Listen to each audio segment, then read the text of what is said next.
Dollar. Dirt and money, no soul. Had to go and get it, ain't no time to kick it. Got a stack of flip for my foes. Dollar. Please tell me you can hear me. Don't turn your back and don't neglect me. Just let me know if you need me. Dollar. Let me watch out for my partners. Keep my money long, get my team strong. Let me run away from my problems. Yep, what's good, original crew, man? We're back. We got new Rod Mango. Wife hires Hitman to kill husband slowly after daughter says he essayed her as a baby. So, saw by the thumbnail. Sorry, guys. I'm just trying to get... Sorry. Saw by the thumbnail, we're a little familiar with the case. We have covered it in a different video over on Extra Dose. Y'all know Stephanie typically does a little bit more detail. Mm-hmm.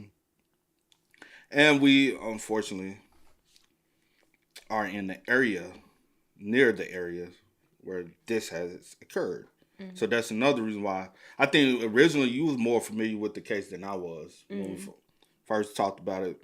But it was the ongoing situation at that, too. Yeah. So, we don't know. Hopefully, we find out more details. Mm-hmm.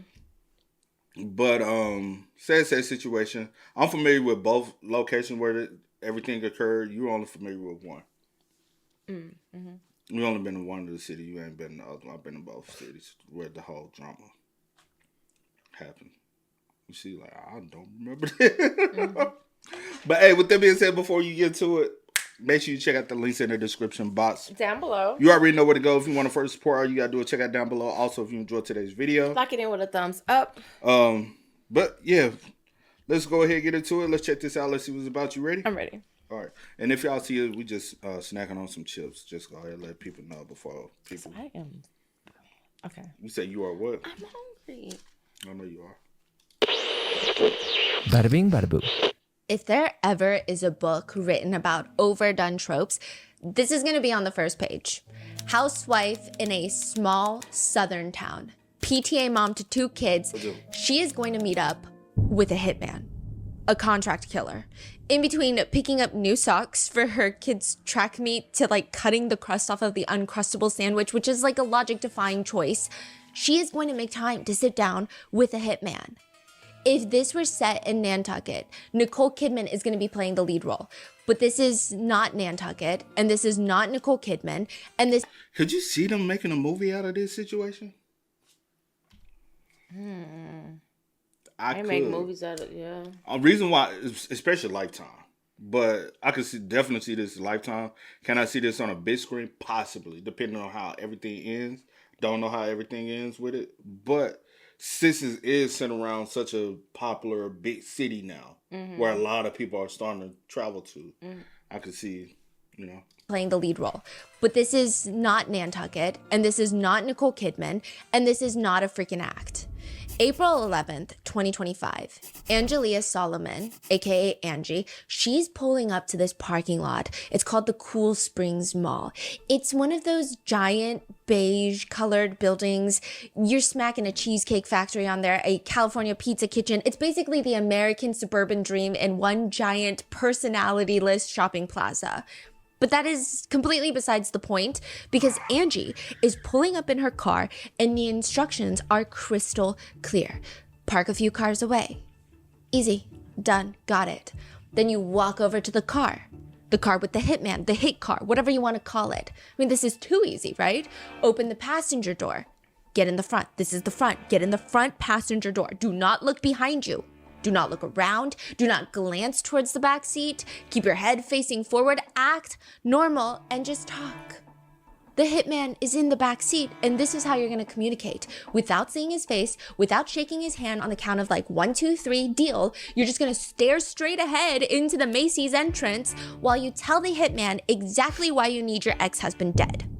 Both Angie Solomon and this man, they have a reason to be hiding in this Macy's parking lot. They are talking to each other for the very first time without even making eye contact. And Angie asks him, have you done this before? I'm not talking about what I've done before. Did we know they parked on the Macy's side? No, we know that. We know, like, we just knew that they... But we haven't been parking on the Macy's side lately. We normally park in front of Cheesecake Factory. and CPK.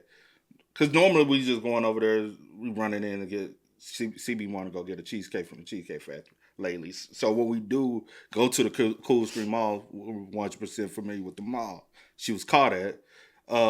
We used to, like, if we going shopping, we park on the Macy's side. We go, like, and I'm thinking, would you park on them? I guess. It's pretty, like... And it's not a parking garage. I know she's showing parking garage. It's not a parking garage at all. It's an open space parking lot. What's the part like normal where we be parking at? I mean, it's weird, bro. It's weird. And Angie asks him, have you done this before? I'm not talking about what I've done before. And she's just nervous giggling. She's like cackling. She sounds like a housewife and he sounds like a hitman. You heard it? Yeah, I'm just intrigued. And she's just like, okay, it's nervous laughter. Oh, you're trustworthy, right? I mean, that's a stupid question. I mean, there's trust going both ways here. That's why we're sitting in the middle of the parking lot, okay? Okay, so she's like straight to business. I see, you know, they're both.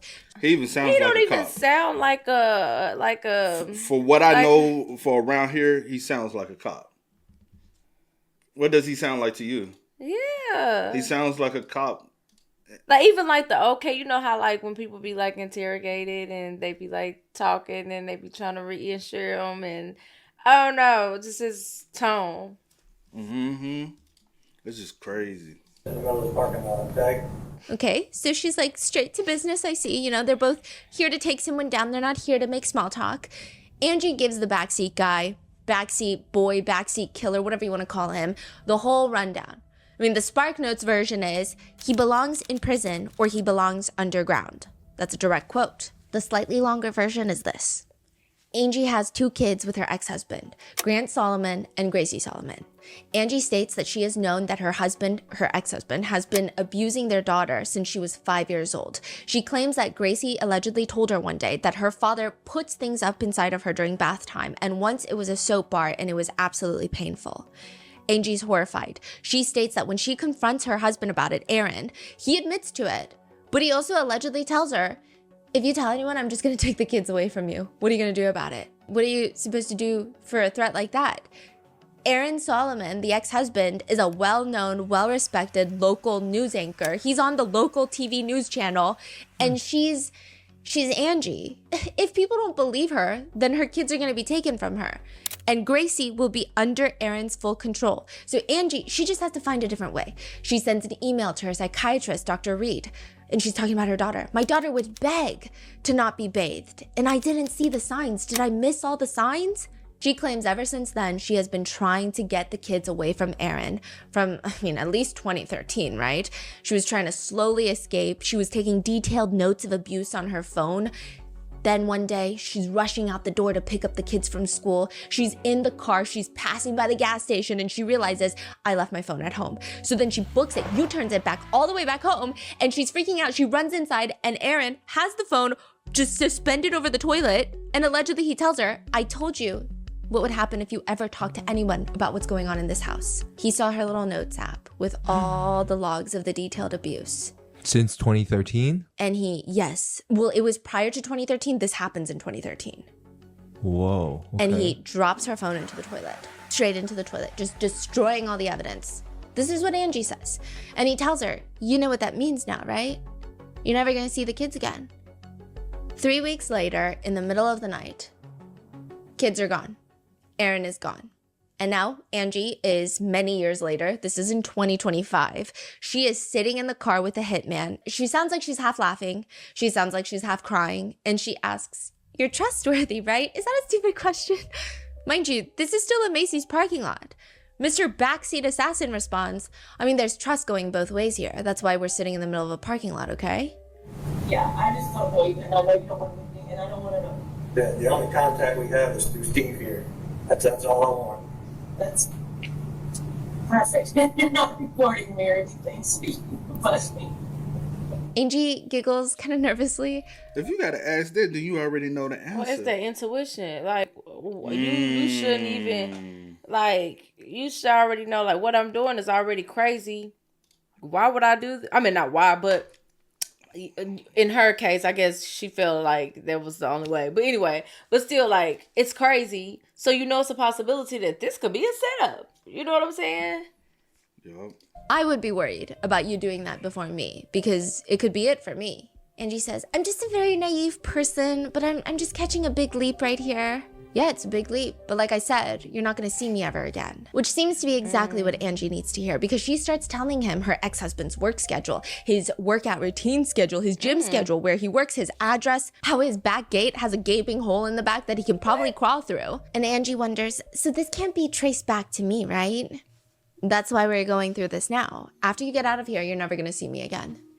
Angie asks the backseat guy, are you mean? Am I mean? I can be mean. You want me to be mean? She nods. Okay, I can be mean. You know, he thinks he's about 5'8", with shoes on, and he thinks he's God. Okay, so slow is better than quick?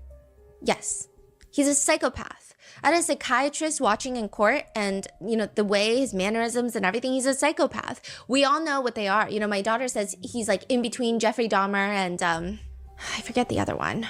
She forgets the name of the other serial killer that is being referenced, but it's not important right now. The important part is this going to happen or not? Is her ex-husband going to be dead or not? The backseat man asks Angie, well, they're going to talk to you. You're his ex-wife, and you better not say nothing, you hear me? Angie assures him she's ready to move on with her life. This is about making sure that her daughter is safe. However, she has no money. What? What? How long was this interaction in the car? 30 minutes? 30 minutes? Yeah. Well, I was wondering because I don't have anything to pay right now, but I would later. What do you mean you would later? You got life insurance on him or anything? Angie explains, no, it's not life insurance per se, but he has a trust that would go to his daughter, their daughter, when he dies, you know, and that's probably like a few $1 million. But as of right now, Angie doesn't have anything to give Mr. Backseat Man. And he says, well, give me your car registration as collateral. So she's reassuring him that once she gets the trust, she's going to pay him back double than what he's asking. So instead of $5,000, she's going to pay him $10,000. She hands over her car registration, and I guess that's enough for the hitman. He finally asks her, you understand, though, that I'm not going to see you again. We will be going through a third party, and you know that. You understand. He keep telling you, I ain't going to see you again. I'm not giving you no car registration. What does that mean? Like, I in my head, I'm like, I mean, yeah, I know. I'm thinking...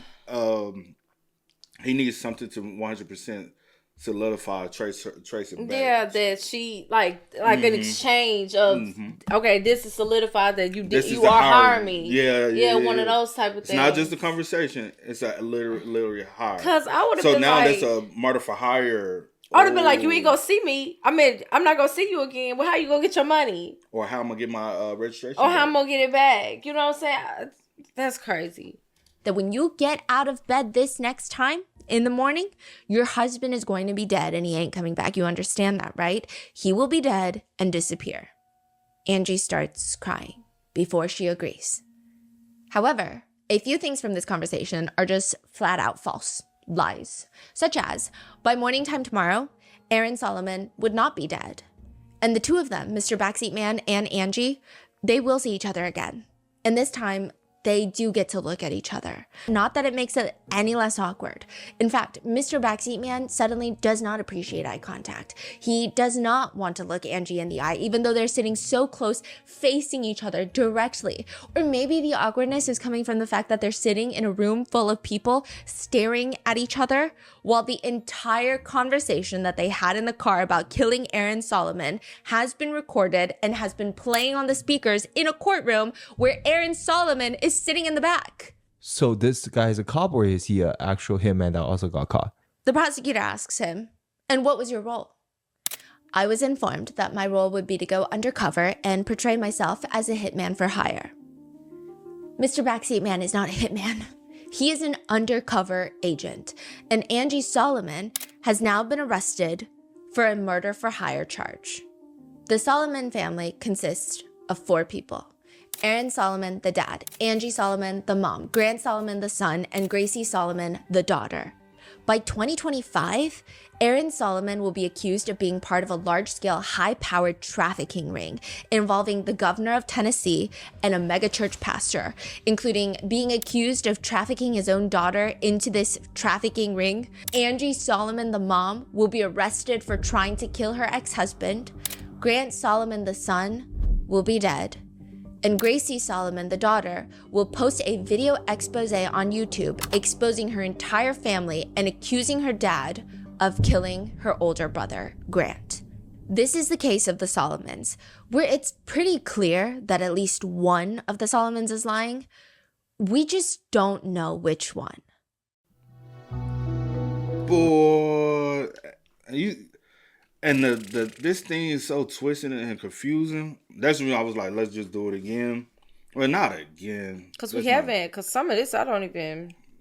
That's why I'm saying she was more detailed than the other videos. Because the other videos, it was long, but I guess more straight to the point. Yeah. But it was still a long story to get the information out there because it's so much. Yeah. And then on top of that,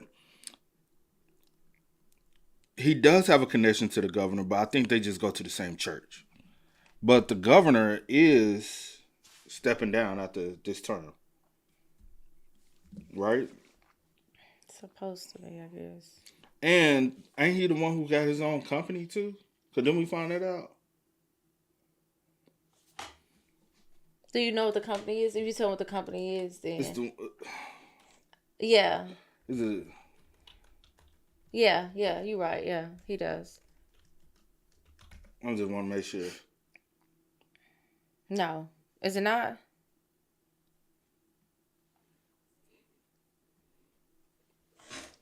He previously served as president and CEO. Okay.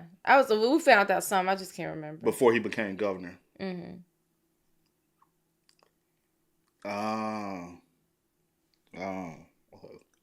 But yeah, that's what I thought. But yeah. We would like to thank today's sponsors who have made it possible for Rotten Mango to support the Georgia Mountain Food Bank. Now more than ever, with SNAP benefits having been paused and the holidays coming up, their work to end hunger can be life-saving. This episode's partnerships have also made it possible to support Rotten Mango's growing team, and we'd also like to thank you guys for your continued support as we work on our mission to be worthy advocates. As always, full show notes are available at rottenmangopodcast.com. A few disclaimers: there are allegations of DV, childhood essay, incestuous abuse, so please protect yourself if this is something that will be triggering. Today's case is also complicated. It's a situation where everyone, even strangers on the internet, including ourselves, everyone's picking a side and they're sticking to that side. As always, we try our best as a team to not pick a side, no matter how tempting it is. But today's case in particular is very messy. There are a lot of accusations. They have not been legally proven in court. But just because it hasn't been legally proven doesn't mean it can't be true. But for the purpose of not needlessly receiving a cease and desist, which tends to make me more passionate regardless, but still, we are going to do our absolute best to just compile and aggregate the allegations made online, netizen opinions, and even conspiracy theories so that you can come to your own personal opinion on this case. Any alternate theories, opinions, and accusations are those of netizens I found online or from the people directly involved. Everything is publicly available. They are not representative of our own opinions regarding this case. A small disclaimer here: any annotations made in any sort of document was done by the original uploader of the document. So more often than not, Angie or someone from Angie's side has been posting screenshots of medical reports or screenshots of court documents, and there's a lot of annotations and highlights and question marks next to things. That was not done by the RM team. That was just done by the original poster. Moreover, we cannot even tell you if that these are accurate screenshots of court documents. Tennessee is very tricky in the sense that we have had to jump through a lot of loopholes. Tennessee is a state. If you live in Tennessee, we need help in Tennessee, okay? Tennessee is the one state where every time we put in a FOIA request, it's going to be weeks of just no. And I feel like I'm harassing court clerks in Tennessee at this point. So if you guys have any sort of advice from Tennessee residents, please let me know in the comments. It's been intense. So there's no way that we can even cross-reference or really check for these documents for their accuracy. And even then, I think it would be useless in this situation, as there has not really been an open criminal investigation until this year, and that is for the murder for hire plot. Mm-hmm. All of the other things, they happened in family court, which a lot of those times, those are not public information. And since we're covering all of our bases, I have no idea and I have no way of confirming all of that, just so you know. And I will also reiterate as well. Well, not reiterate, but speak on it. This is a case that hasn't really got a lot of coverage. A lot of people, you bring it. A lot of people, if you bring this up to them, they don't even know about the situation. They stay right here Yeah. in the same state. How far are we from Cold Spring Malls? About 20 minutes. 20 minutes. Typically, that's the area that we go to a lot. And we want to go because they got the stuff that we don't have here, but we're not that far. Where other things is further. Another part of the case that happened is a little further away. It's about 45 to an hour away, depending on traffic and driving ways. But there's not a lot of coverage and not a lot of people locally are talking about it. Only time I've seen people talk about it has been people who are outside of Tennessee, and I can't tell you why. Yeah, I'll just leave It's it at weird. that. Can't tell you why. Yeah. sometimes they can be taken out of context. And another thing, And I ain't gonna hold you. It's a lot of things that happen in Tennessee and people really don't talk about. Like, honestly, we even found out, like, right down the road from where this happened at, there was a cult going on. Didn't know nothing about it until we watched the Netflix series. And then we was like, oh, it's a cult. And then come to find out the cult leader died. And I'm like, and the way she died, I'm like, bro, I see that all the time. I'm like, Yeah. and I'm like, bro, it's weird how they handle a lot of things in Tennessee. But hey. just so you know, and sometimes they can be taken out of context. And another thing with this case is every single point has been disputed by both sides. If you were to put the two main parties involved, Angie Solomon and Aaron Solomon, into a room and told them to agree on the color of the sky, you would have to bring in a pee bucket and sleeping bags because neither of them would be leaving that room. Like, they just cannot agree on a simple 2 + 2 = 4.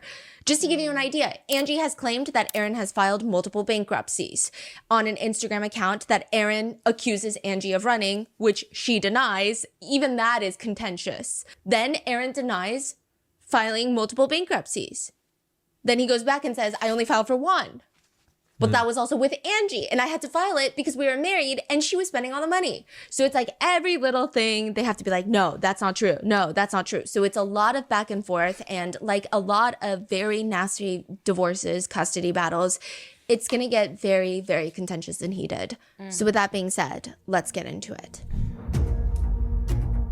May 12th, 2021, a video goes live on YouTube, and you just see a 14-year-old girl holding a stack of papers, and she's kind of on one of those swivel armchairs, and there's a lot of background music that is very loud. And she starts by saying, my name is Gracie Solomon, I'm 14 years old, and I'm here to tell my story. I just want to say before we get into any of this that it's coming straight from me, it's all me, and no one else is telling me. A lot of people point out that throughout the video, she'll periodically look off the camera. So, you know, it seems maybe someone is there as emotional support, or if you want to be very skeptical, maybe someone is telling her exactly what to do. But she states in the video, no one is telling me what to do. My father is a monster. It makes me want to vomit. I found my voice to be able to tell you that my father has R-worded me, hurt me, and I'm not going to be a victim of this monster. He's a rapist, he's a molester, he's a liar, and he's a killer.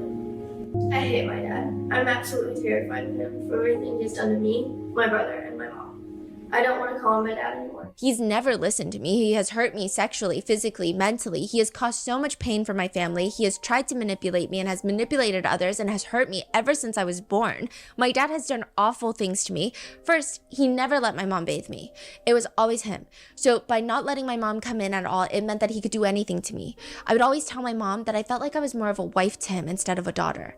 He would always bring his phone into the bathroom with him. At the time, I didn't know it, but I strongly believe that he was taking pictures and videos. I learned how to hide my body from him by flipping my hair over because he wouldn't leave me alone while I was showering or getting out. He is a sick person. He even tries to convince me that I'm being brainwashed by my mom and everything I remember never happened. He tries to scare me into thinking my mom's house is unsafe. He knows how scared I am of robberies and kidnapping or getting taken from my mom. In fact, he took me away from my mom for years when I was just ending my kindergarten year. Later on, he told me that I was never going to go back to my mom and that she was actually dead. I don't remember when I found out that my mom was alive. But I know Grant, my brother, and I both believe she was dead for years because of my dad. She states that even when they were a family unit, it wasn't great. Gracie says that the dad was always constantly trying to kill the mom, Angie. This video itself is uploaded on YouTube and it doesn't particularly go viral on a national level, but it has 181,000 views and everyone in Franklin, Tennessee has probably seen this video. Aaron Solomon, Gracie's dad, is somewhat of a local celebrity. He used to be a news anchor for the local channel, Channel 4. Everyone knows him. Everyone seems to know the Solomons. In the video, Gracie talks about how she had to go out of town for a baseball game for her older brother, Grant, and she went with her dad.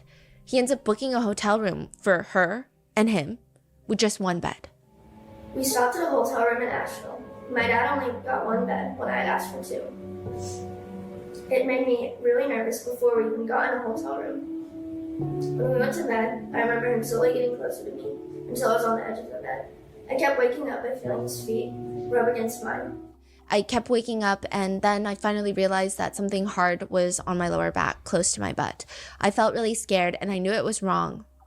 At court, Dad's attorney got inches away from my face and tried to manipulate me into thinking that what my dad did didn't really happen by saying, "Do you really think your dad would do something like that? Do you actually remember that happening?" He was so close to me that I could smell his cigarette breath on him and his tongue really scared me. Gracie alleges in this YouTube video that it's not just her being victimized, it's everyone. So this is just like a 14-minute video of an expose of like, let me tell you everything that's happened between my family and everything that my dad has been doing ever since I was young. So it's not necessarily in a chronological fashion, but it's just like a very explosive, point by point, all of the big things of why she's scared of her father. She says it's not just me. She states that her dad would come to these high school games, sports games, because he used to be a sports newscaster. He's very much into sports. And he would film up the teenage girls' homecoming court dresses. That's what she alleges. She says, "It makes me sick seeing him or talking about him. I haven't been able to go to school because of how scared of him I am." Ultimately, Gracie states at the end of her video, the only thing that she wishes really is for, quote, "I want my dad gone." Is there like context on this? Did she just post this and then, because that's crazy allegation. Is there police investigation or? So she posts this video, and this video in particular does not blow up. But previously, for years before this video goes up on YouTube, there were multiple, I guess, depending on what state you live in, DFACS, Department of Child Services, DCS, or CPS, Child Protection Services.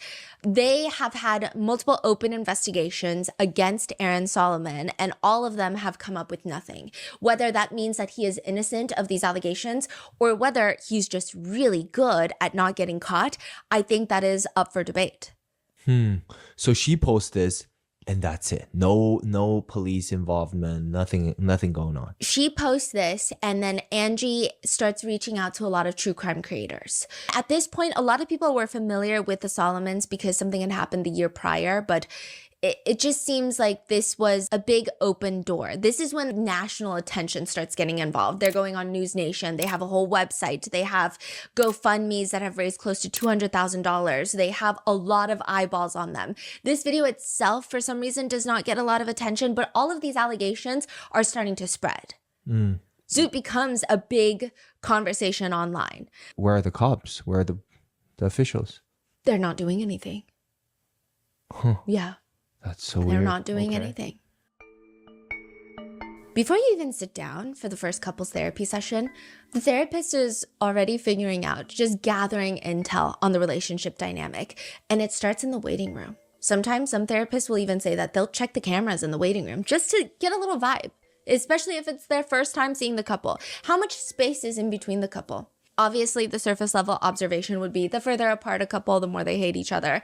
But it's actually more than that. Therapists have noted it's about attachment style. If the couple is physically further apart, it could mean that one of them has avoidant attachment styles. They would rather run away from the problem than face it.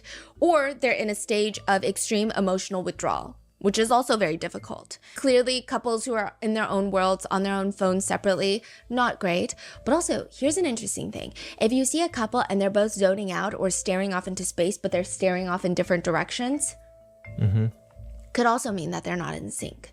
One's looking left, one's looking right, or even timing. Do the couples come in together in one car?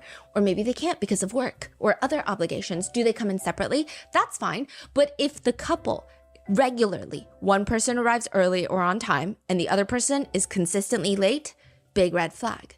Maybe it's work, but is it really? Or it could indicate that they don't want to be here. They feel tension and resentment, that they even have to show up to couples therapy. In relationships in distress, couples move independently. They say it's like a coordinated dance, every couple. The way you open a door, you go into the therapy office. Therapist is sitting down and you look at the selection of seating available. And usually the couples who will end up working out, they do a polite little song and dance. Even if they hate each other in the moment. Would you like the chair? Or do you want to, oh, I think maybe we should do the couch. It's like a very awkward, okay, well, whatever you like. Yeah, it's fine. These are according to therapists? Yes. But couples who do not care for each other, they just plop down wherever they want. They don't ask. There's no courtesy. There's no like, what do you want to do? Maybe we should both decide together. Maybe we should both sit together. Not that they have many choices. Couple therapists have stated that they will intentionally seat couples at a 90-degree angle. Can you guess why? Sometimes it's side by side on a couch. Sometimes it's one on the couch and one on a sofa facing the other way. Why? They want to See if they gonna move closer together. See if they can be drawn together.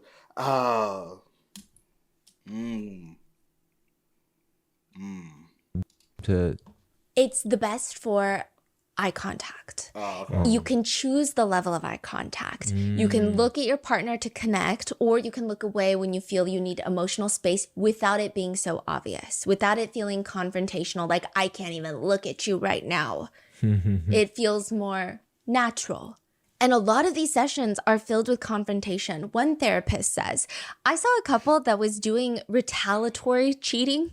They were just cheating on each other and then telling each other about it. And then the other person would get mad and then cheat on them and then tell each other about it. When they got through their anger, they decided to call it a truce. They waved the white flag and made peace. With their level of emotional maturity, I doubt it lasted long, but they stopped seeing me. So I don't know if I helped them or prolonged their suffering. I don't know. Another couples therapist said, I saw a couple in the office because the husband greeted the dog before her when he came home from work. And that's why they started couples therapy. But it's actually a very symbolic problem of something greater, you know, a bigger underlying issue. Every day he'd come home from work and he would pet the dog first before he said hi to his wife. Kind of like the couple that wanted to divorce because the wife, she likes to cut her sandwiches diagonally. The husband, when he makes the sandwiches, he cuts them straight in half. They literally come to couples therapy for this and people think they're crazy. Like, what do you mean? Just cut the sandwiches. But this is a symbolic gesture of the fact that the husband is unwilling to do something so simple for his wife. Wow. Another Redditor writes, I have a friend who's a marriage counselor, and basically half his job is just helping two people who hate each other come to the conclusion that it's okay to divorce. That's it. Also, couples therapy is like a wrestling match. These couples, some of them go in there with the sole intention to win. I'm here to win. Yes. And who am I winning? The therapist. Yep. They're going to tell me that I'm right and that my partner is wrong. I'm in Most it of the time, to that would be the fucking ones who win wrong. it. Welcome to couples therapy. But whatever happens in therapy sessions, I mean, it typically does not warrant one spouse trying to kill the other spouse in a slow, painful, long manner via a hitman in a Macy's parking lot. True. Right? Maybe. Dr. Futrell has been a psychiatrist probably longer than most of us have been alive. She's been in practice since 1993. Interestingly, she specializes in child and adolescent psychiatry.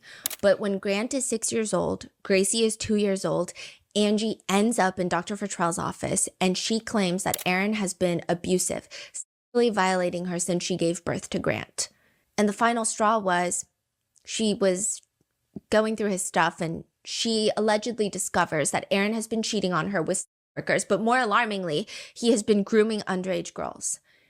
It's not entirely clear exactly how she finds out about this and if she was able to collect any evidence at this point. Not that it would matter much, because according to Angie, Aaron would threaten her. If you ever tell anyone about anything, I will make sure you never see our kids again. Who is she even going to tell? According to Angie, Aaron barely lets her talk to anybody, like anyone at all. She can't even go to a haircut appointment by herself to get a haircut because, I don't know, maybe he thinks that she's going to go there and say something to the stylist or even accidentally mention something that would raise the alarms, which means, according to Angie, that both of them are now sitting in Dr. Fortnell's office because even these psychiatrist's therapy sessions, he's not letting her go alone. And Angie's probably telling Dr. Fortnell everything, all the way from the beginning. She's probably starting with her childhood. Not great. She says even as an adult, she had to file for an order of protection against her own dad. So clearly, child life, family life, home life, not great for Angie. And it's always been bad, probably worse when she was a kid and living with them. Angie says that she spent pretty much every single waking hour of her life just trying to become a basketball star for her school team, because she doesn't want to go home. She doesn't want to focus on her own life. It's miserable. And then she graduates and she decides maybe basketball is not going to pay the bills, so I'm going to be a pharmacist. She spends all of her energy focusing on her own capabilities, such as pharmacy school, graduating, and then becoming a pharmacist. And it's as a pharmacist that she starts talking to Aaron Solomon again. They knew each other from high school. They're rekindling their love, and it's just like a fast track to marriage. Okay, I will say that rekindling is perhaps not like the exact word. Angie says in an interview, quote, "Back in high school, Aaron saw me then, and as I learned in my counseling sessions, he was stalking me." So she claims that he was stalking her when she was back in high school. We don't really get more elaboration on this, but she says, you know, he was stalking me. That would have been all the way back in like 1988. I didn't hear from him after that. I brushed him off. He continued to stalk me. Angie says that she was kind of rude to him in high school, and she always regretted it. I mean, she didn't know what kind of person he was back then, but she always just kind of thought about it, and she decided as an adult maybe she would reach out and apologize. And it was easy to remember him from high school, considering that she would turn on Channel 4 and he's right there. Morning anchor news, like sports anchor news. He's just right there on the TV. And she says that at that point, she had her own house, her own car. She manages the pharmacy, so she's not just a pharmacist. She's managing other pharmacists. She's got 2 dogs, a good income. She's very happy, very well adjusted. Aaron Solomon comes into her life, and within 6 weeks of dating, she's pregnant with their first child, Grant, and suddenly getting married in Vegas. She said she was very excited to have a kid, though. She said that she was very set on being a single mom. But then both Aaron Solomon and her own dad threatened her because they're both very religious. And they said that she needs to be married before giving birth. So they went to Vegas and they got married. Which is when Angie says, yeah, everything starts falling apart. They get back, he moves into her house, and it's just like a hostile corporate takeover. Aaron starts controlling the finances. He doesn't let her go anywhere without his approval. And he has these mood swings, she says, that was just unpredictable. She claims that he would just go quiet for days. And then out of nowhere, he would go into a fit of anger where he would just berate her constantly for the way she looks, for her capabilities. He would just call her crazy. And sometimes, according to Angie, he would just straight up start physically attacking her, especially once Gracie was born. Angie alleges to her doctors that she found out that Aaron was cheating on her and the family. And he just tells her, yeah, well, I need to have 2 times a day, and that's completely normal. These are disclosed by the doctor? These are disclosed by Angie. Oh, she said, I told this to my doctor. Yeah. Okay. And I mean, obviously it cannot be disclosed by the doctor because that would be a major HIPAA violation. But Angie has posted some doctor's reports. Okay. But Angie claims that during her sessions with Dr. Fortnell that Angie was diagnosed with PTSD and Aaron was diagnosed with a sex addiction. Do we have the medical records? No. Did Dr. Fortnell tell us? No. In a lawsuit filed by Aaron against Angie, so Solomon v. Solomon, he firmly denies being ever diagnosed as a sex addict, a narcissist, a sociopath, or anything else that he is being accused of. Even when it comes to therapy, clearly one of them is lying about this. So When did Angie come out with all of these information? Is it lately or this was like 10 years ago? Lately, yes. And when did the husband sue Angie, the wife? Lately. Okay, so This is before the whole murder plot happened? Yes, The murder for hire plot? maybe this will give you a better continuity. In 2013, they have a very contentious divorce. Custody primarily goes to Aaron. Yeah. And since 2013, Gracie has been fighting to get the kids back. Yeah. They hate each other since 2013, probably for longer than that. And then in 2020, Grant Solomon dies. And this kickstarts a very public round of accusations being thrown out of whether or not Aaron Solomon is involved in Grant Solomon's death.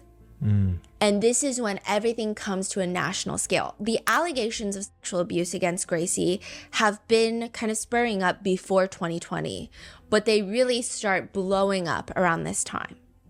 After Grant Solomon, the son, died. Yes. And this is when Aaron Solomon sues Angie Solomon for defamation. When did the daughter make the video again? In 2021. And this lawsuit is more so recent. And then in 2025, Angie was arrested for trying to hire a hitman. Wow. So this is, I mean, This is more than a decade. ongoing. Yeah. Wow. Every single person that you ask in Franklin, Tennessee, they seem to have a very different idea, a different opinion about who they think is the lying Solomon.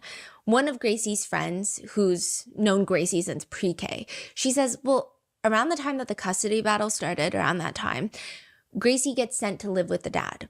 And suddenly Gracie is not Gracie. Like she just starts looking, according to Gracie's friend, quote, tired and began to be very skinny. I noticed that her eyes were just puffy, but as a kid, I just kind of brushed it off as allergies. I would also notice that she had several bruises and other scratches and scrapes almost all the time. I would ask her about this, and the answer was always the same. I fell on the ground. I have only ever been to Aaron's house once, but when I was there, I noticed some strange things. I think we were in the second grade.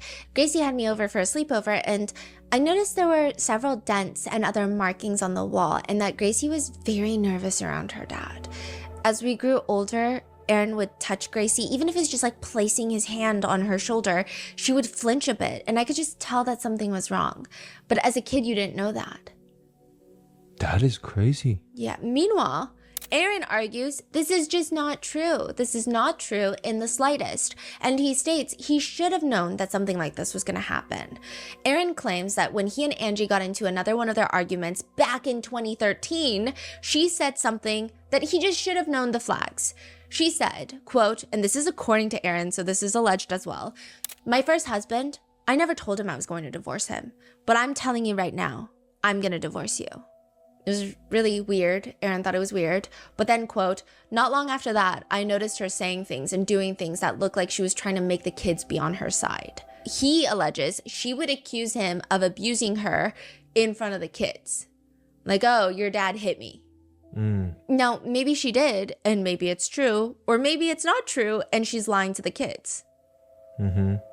He says that, for example, after a particularly brutal fight where he claims that Angie was getting violent with him, he leaves to help her de-escalate. Next morning, quote, she said in front of the children that your daddy left in the middle of the night to go sleep with another woman. I said, Angie, why are you saying that? I said, why are you saying that to the kids? Like I said, do you want me to tell them that I had to leave because you were trying to attack me physically and abuse me? And she said, I only did that in self-defense. So again, we don't know. It's just like couples therapy, but the worst version ever, amplified by 1,000%. Both Angie and Aaron have completely different stories. It seems like both of them want you to believe their version. You tell me which one makes more sense. Remember how Gracie claimed in her YouTube video that Aaron would take upskirt pictures of the minors at homecoming, up their dresses? Well, Angie claims that Aaron has a Snapchat, the username being, who is it, 64? But like, why the hell does he have a Snapchat? Angie claims like Does he though? It seems like it. It seems like from the screenshots I've seen, it seems like he has a, but I don't know. I've never been Snapchat. I don't have a Snapchat, but I've never been Snapchatted by him, so I can't confirm to you. What kind of screenshot are we saying? Okay, so it was from Grant's phone, and it looked like it was the dad. And then there's also a picture of him shirtless, that he took a selfie shirtless. And it was like something sexual along the lines of, all of your inches want me or something. will be begging tonight. I can't really see that. But also, could be Photoshop.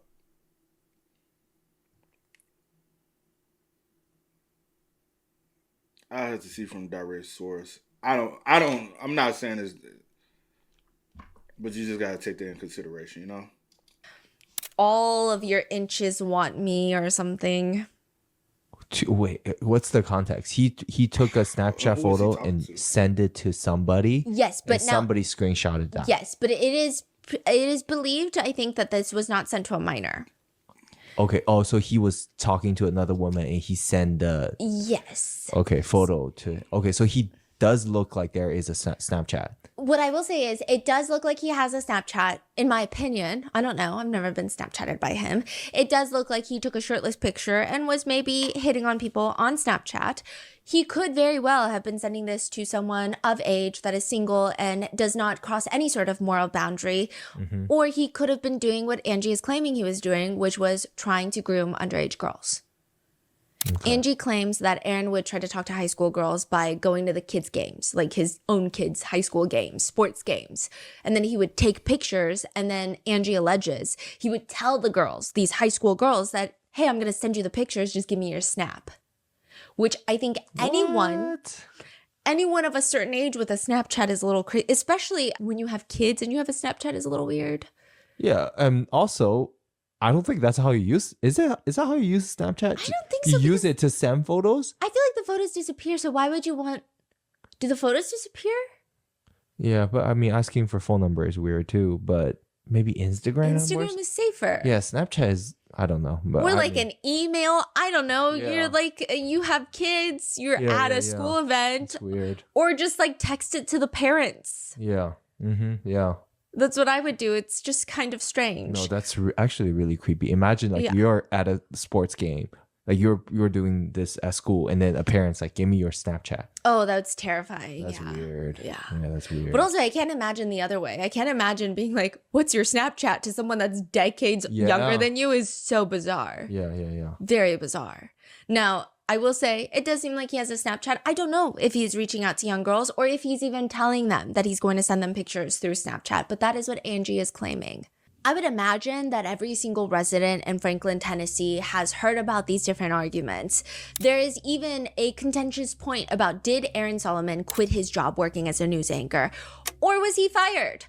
Angie claims that Aaron Solomon was more or less forced into resigning from his position.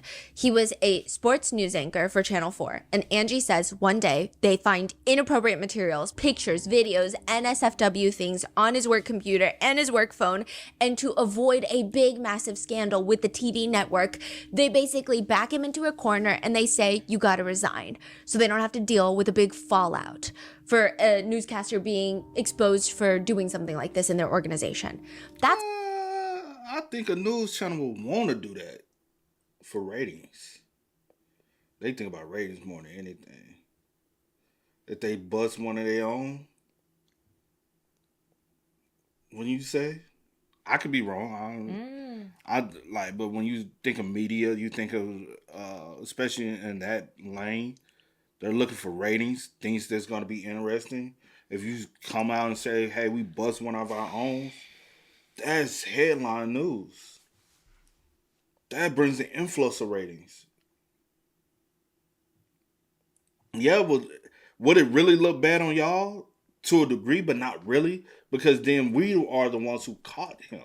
Mm-hmm. So we caught him and put a monster away that is one of our own. So we're continue, you know? Mm-hmm. That's what Angie says. She does later elaborate, claiming that some of those pictures probably included her, and apparently people from his workplace saw it and told her that she did not look awake, insinuating that she had been drugged and potentially positioned for these pictures. Wow. Aaron, on the other hand, argues that is not what happened at all. He says he was working in the sports department. They moved him to the morning news segment, which he loved. He loved telling people about the weather and what was going to happen that day. But then, because of structural changes and new leadership, they wanted him back to sports, and he felt like that was a demotion of sorts. And Angie herself even encouraged him to quit and find a position at a company where he would actually be appreciated for his work. Also, Aaron argued that he thought it was perhaps a good time for him to take some time away from work because Angie's uneasy behavior, he claims, is escalating at this point. That is what Aaron is saying. He states that he was concerned about his wife since around 2012. At one point in 2012, Gracie had to have eye surgery, and according to Aaron, Gracie starts sleeping in their bed after the surgery to recover. And then Grant starts falling a little sick, and he wants to sleep in their bed too. And so now Grant and Gracie are both in the bedroom for like 9 months. And Aaron is saying, we got to get the kids out of here because this isn't normal, and like they got to grow up. They got to sleep in their own rooms. This is not healthy. And Angie is unwilling to do that. He describes her as being reluctant and almost dependent on the children. That's what he says.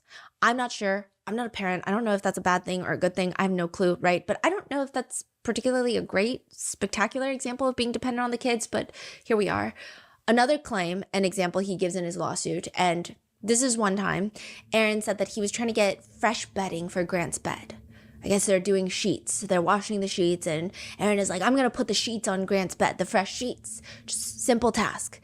Angie, however, according to Aaron, gets very mad at him. And she's like, I want to do it. I want to do the sheets. He's like, okay, it's just sheets. You do the sheets then. He stops. Then all the kids are in the house, and in front of the kids, Angie's doing the sheets, and she's loudly complaining about how she had to go find the sheets. She had to go find the bedding, and now she has to make the bed herself, and nobody wants to help her, and nobody ever does anything. And he claims that he was just shocked because she was the one that told him not to do the sheets.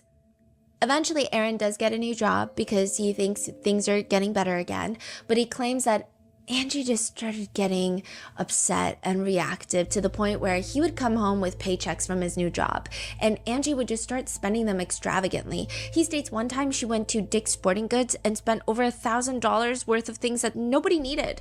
He secretly had to go back and return them, and even then she was freaking out. And it's not just that. He claims Angie would just start turning the kids against him and trying to convince the kids that he was abusive. As stated in his lawsuit, Aaron claims that after the divorce, he just wanted Angie to get better mentally. Angie is just constantly criticizing Aaron's parenting to the kids and, quote, mischaracterizing his normal and completely reasonable parenting rules, such as appropriate bedtime and limits on screen time, as controlling and crazy. So he's saying he would make sure that the kids go to bed at a certain time. Then he's saying that Angie would turn around and say, your dad is crazy. I wouldn't do that. No parent does that. That's so controlling and manipulative. So he's listing out all of these details in the lawsuit. And the lawsuit is for what? It's for defamation. I see. Yes. Now, Angie's dad, who testifies in court against his own daughter, and we're going to get into all of that. Yeah, Angie's dad takes Aaron Solomon's side. But remember, Angie said her child life was not good. She had to file an order of protection against her own dad as an adult. And now the dad is testifying with her ex-husband, who she is saying is also an abuser. So Wow. it's very this is complicated. Yeah. This is the dad, right? He claims that Angie would convince the kids that their father was being unreasonable and unfair because of all of these things, and she would come up with new claims and new allegations all the time. Angie's dad says that she would just start going around telling everyone that Aaron told the kids that she was dead. But like, he never did that, is what he's claiming. So Angie would say, he took the kids away from me, and then he told the kids that I'm dead. So the kids are so traumatized, they think that their mom is dead.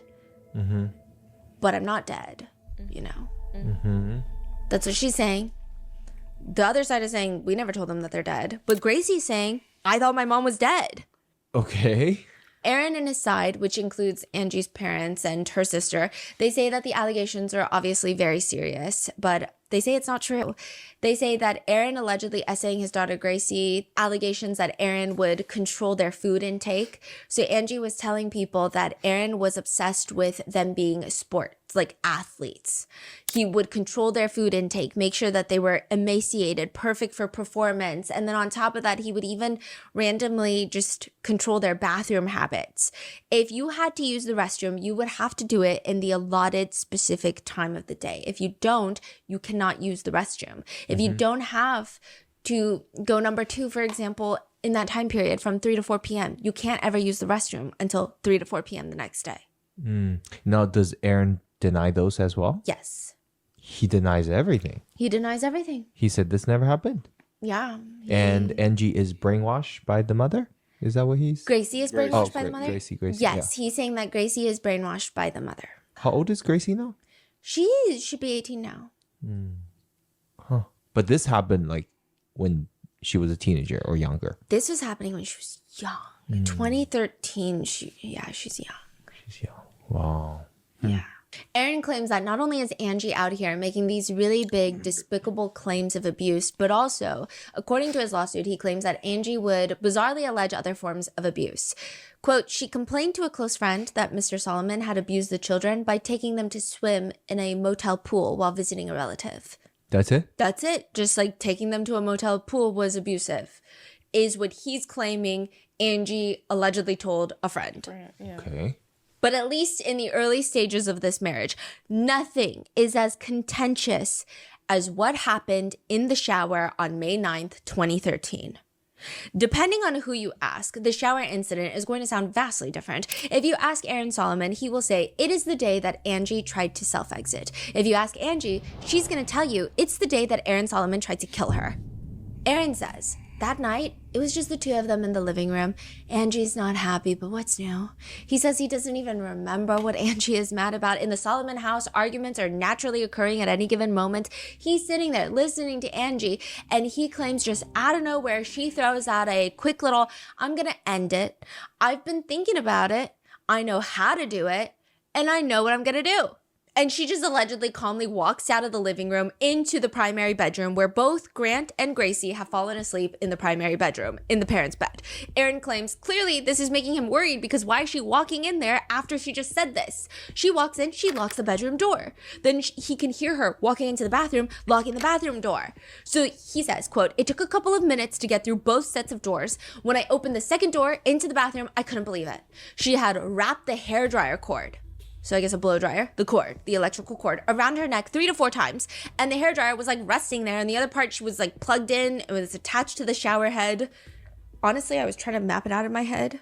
Oh, she tied one end to the shower head. Yes. And she was slumped at the bottom of the shower. And I immediately could tell that she had not snapped her neck. Her hands were turning purple though. Her face was turning red. And so I immediately undid it, the rope or the cord.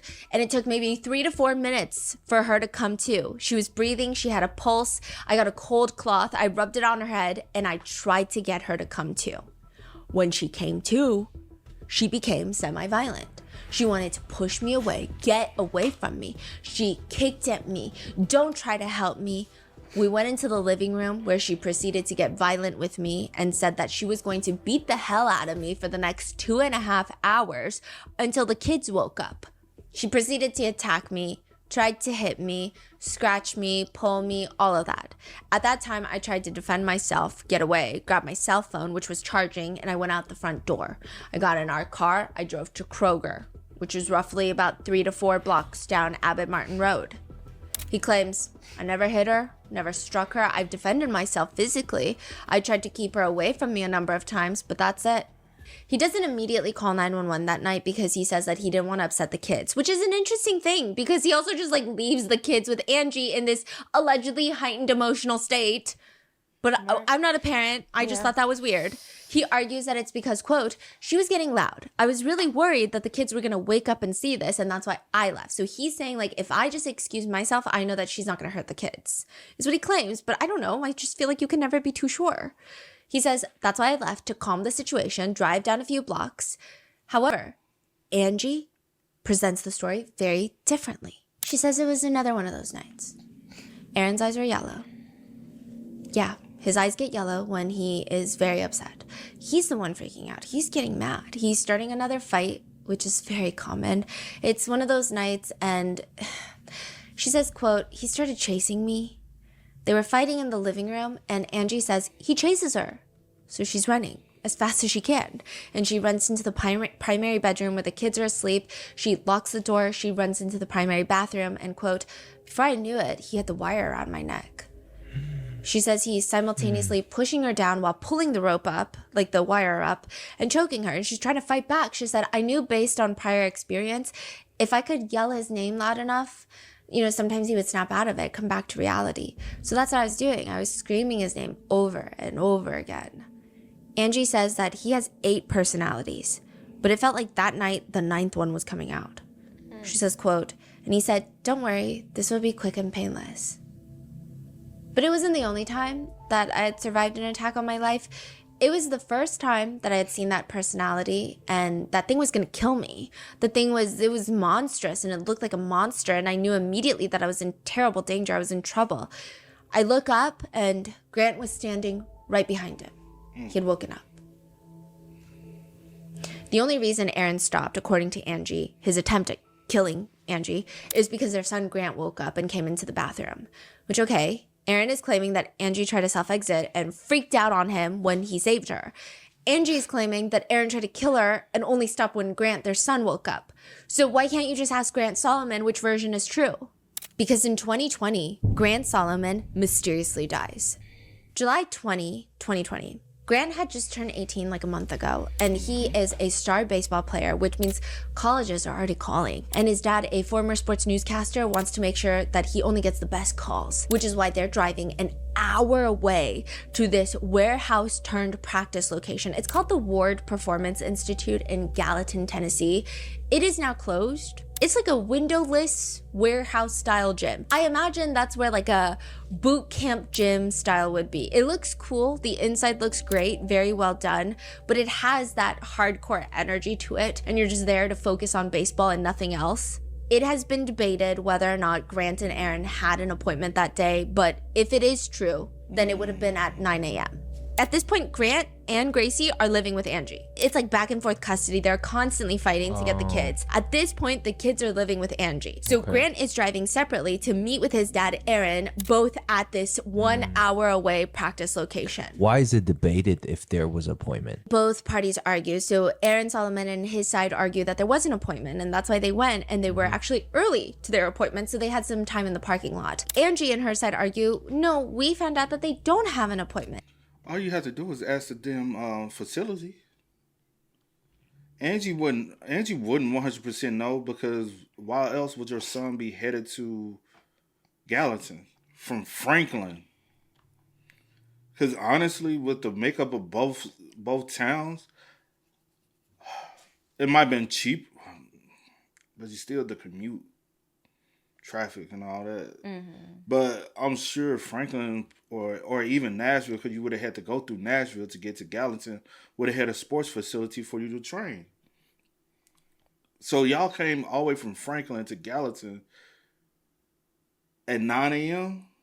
So you would have had to leave. And it was a weekend day, right? Or you don't know. What day was it? July 20th. July 20th. So during the summertime, traffic is typically not as bad. Oh, and that was during COVID. Things on shutdown here. Not everything was it. Just about in July, right? I don't remember. Like what was open. What since it was like that type of facility, maybe they. Yeah. You know what I'm saying? And but that's what I mean by you're 9 times out of 10. You're not just randomly showing up here. You July 20th. That's on a Monday. Monday? Oh, yeah. Monday, yeah. And what does he do? I know he had got another job. He's no longer an anchorman. Yeah, he didn't say. But what does he do for it to be on a Monday in July at 9 a.m. for training?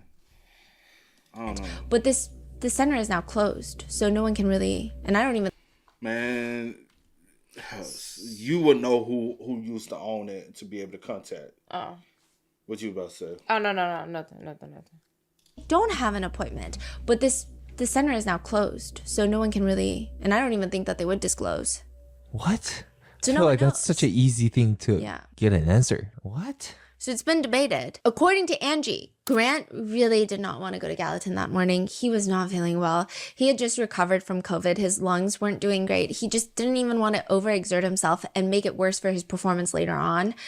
But alas, he's going. I mean, whether that's self-motivated and not wanting to disappoint himself, or maybe it's not wanting to disappoint his dad, or he just wanted to go. I don't know. It's unclear. I'm so sorry. Notes on the appointment. Yes. It was debated, right? Yes. Well, wouldn't there be some kind of record, like some kind of text message or email or something? Or Yeah, I will say show that there's so much online But especially with this particular incident, everything feels like you see one thing online and you see documentation and you feel like, oh, that looks very legit. But then the other party is like, that's absolutely not legit. And that's not what happened. Okay. So everything, it's like no one can agree. So we can't even be sure that things are certain. Okay. Even the police reports of this incident of Grant's death are pretty sparse. There's like not a lot of public police reports, and they're very thin. Very thin. Is this strange to you? It is strange, but also we couldn't FOIA it. We couldn't get a FOIA request. Now, typically, like whatever you can find online for public police reports are very slim compared to when you get a FOIA request. And then you have a typically more dense police report. Sometimes you can get the court reporter to give you court transcripts, and then you get like a better picture. This, it's like so thin. Yeah. And they're being released by potentially parties involved. So it can be more specific, selective. Yes. So it's just really tricky. Okay. Okay. Now, Grant drives up to the parking lot, parks next to his dad. And then 10 minutes later, Aaron Solomon is calling 911, stating in a very strange tone that his son is trapped, pinned under his truck. His own truck. Grant. But also, my thing is, well, because I was gonna say, why if he had this in his mind to do, and this motive to want to harm his own son, why go all the way to Gallatin? Maybe, I don't know. I don't want to assume or insinuate.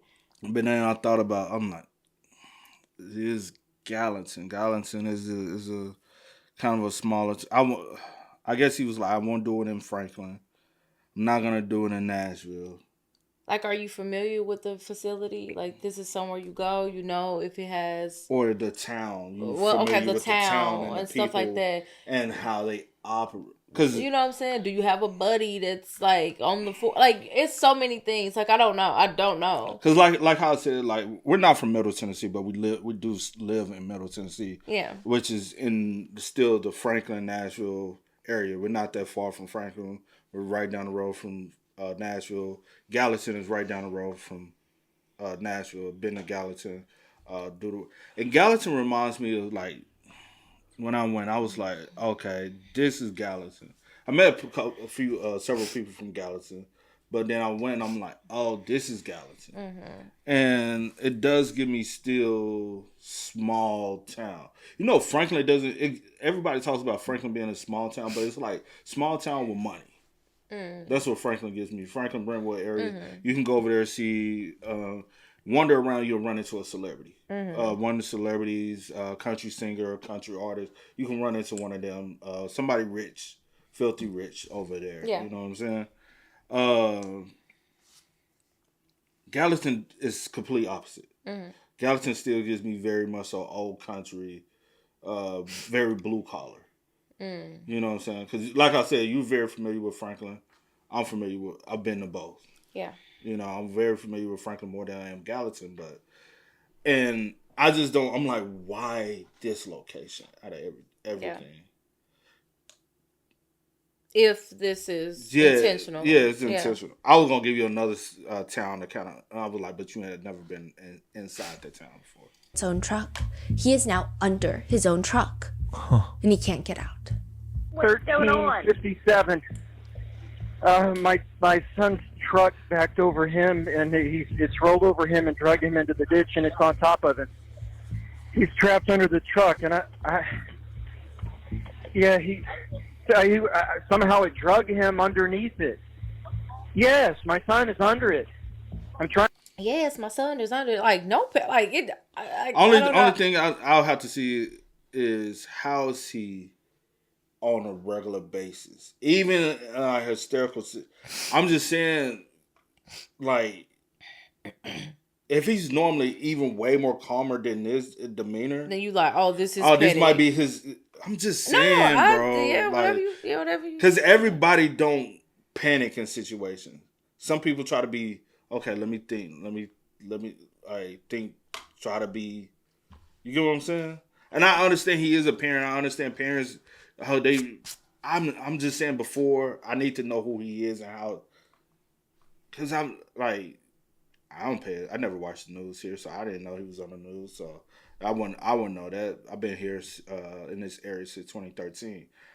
I'm not 100% familiar with him at all. Well, damn, he wasn't even on the news anymore by the time I came up here. So never mind. No, I'm trying to call 911.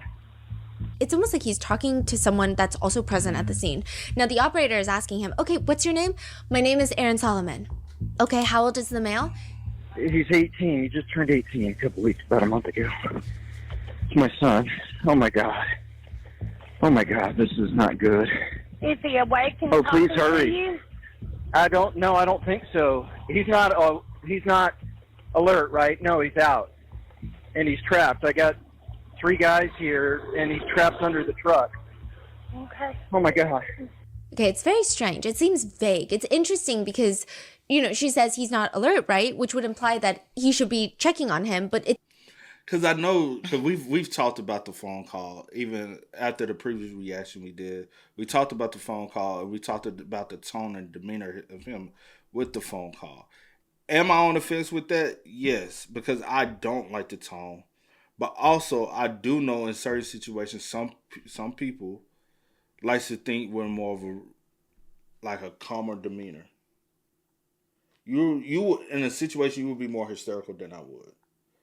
Also, you're a woman. Women are typically Not all women. Women are typically more hysterical than men. God, come on, man. Y'all gotta live in some reality shit. Women are typically more hysterical than men. It's the truth. But my thing, I don't know. Okay, we can agree to disagree. Cause like I say this in situations, and a lot of times I try to go into like refer to situations I've been in. Like when it comes down to like me and my sister in certain situations, she's extra. I'm like, hey, chill, let's calm, like let's later on I deal with it, but in the moment I'm like, let's not like. I think comparing situations just like BS type of stuff to someone. No, what I'm comparing is not BS type stuff. Okay. Well, comparing something like whatever, I don't know, since you're vague with it, to someone literally trapped under a truck that could possibly take their life. I just don't feel like anyone in that situation would be like just calm, especially this is your child, and I'm gonna be right there with my child, like hanging her grant, like help is on the way. Like, I feel you. That's why I say I have to know who he is and see. We can all say, well, what right. I would do That's in why this I said situation. We can agree to disagree. No, I'm not saying that. What I'm saying is, we all, and a lot of times in a situation, say how we would act in certain situations until that situation get there. And that's the reason why I bring up situations that I've been involved in personally. And I'm like, hey, how did me, like in that situation, how did me and my sister respond in that situation? She's more hysterical. Me trying to be more a calmer. Maybe he was in shock. Maybe mindset. he wasn't processing. Maybe he didn't know his body didn't know how to react. Okay, we'll give him that. Whatever. Only thing I say, I cannot, we've listened to a lot of things. Mm-hmm. Go ahead. I'm listening. I said, And I'm just saying, I can't 100% convict them based off of tone. No one's trying. Some people would. Some people would. No one's like, No. We done did this plenty of times. Some people will try to convict someone because, see, their demeanor is they're too calm. Yeah, I mean, I guess we don't know. I don't know this man. I don't know, like you said, I don't know how he act on a regular. I don't know if he was in shock or he just didn't know how to react or just wasn't processing. I don't know. Okay, that's cool. It sounds like he's not the one confirming. So it sounds like he's not the one visually seeing that his son is not alert. He's getting this information from someone else at the scene, but he's at the scene. Yeah, which is crazy. Yeah, if this is your son, you should be okay. You should be under the truck. Yeah. But he's not. And his voice is, a lot of people say, eerily calm. He's saying like, oh my God, this is not good. Oh my God. Oh my God. Oh my God. Oh my God. Was your son working on it? very valid question. Yeah. Very lack of direct communication in Especially times with of somebody panic. I trapped mean, on I a get new it. It's car, understandable. But valid. you also have to see that it's very vague what he's giving to the operator. Grant ended up under his truck. We don't know how. No. He was just getting out of it. So he wasn't working under the truck. He's getting out of the truck. We're on an incline, and I guess he didn't have it in park or something, or it wasn't engaged, or... Oh, my God. Oh, my God, I can't believe still this. not responding, No. and he's still under No. the truck. No one can get Yes. out from under it. No, We've got units en route to you. I'm just asking you questions for we can update them, okay? I wonder, did him and his son have any arguments prior? On the way there, was there any disagreements prior to this, the day before? I know the mom. Also, it's very hard to believe everything that comes out of her mouth, whether it's true or false. With her psyche, I'm kind of always been a little skeptical of her psyche. I don't know what to believe when it comes down to her, but I don't know, like, if she had came out and said, hey, if they had an argument prior before, I don't know whether or not to believe that. You know what I'm saying? Could he not wanted to go? Yeah, he could have. He's getting over COVID. I know how COVID feel. I'm not finna go want to play baseball or do any training or strict conditioning after coming off of that. You know what I'm saying? And it was at the peak of it. I got it, was it this year? We got it earlier this year. 5 years later. That was at the peak of it. You know what I'm saying? And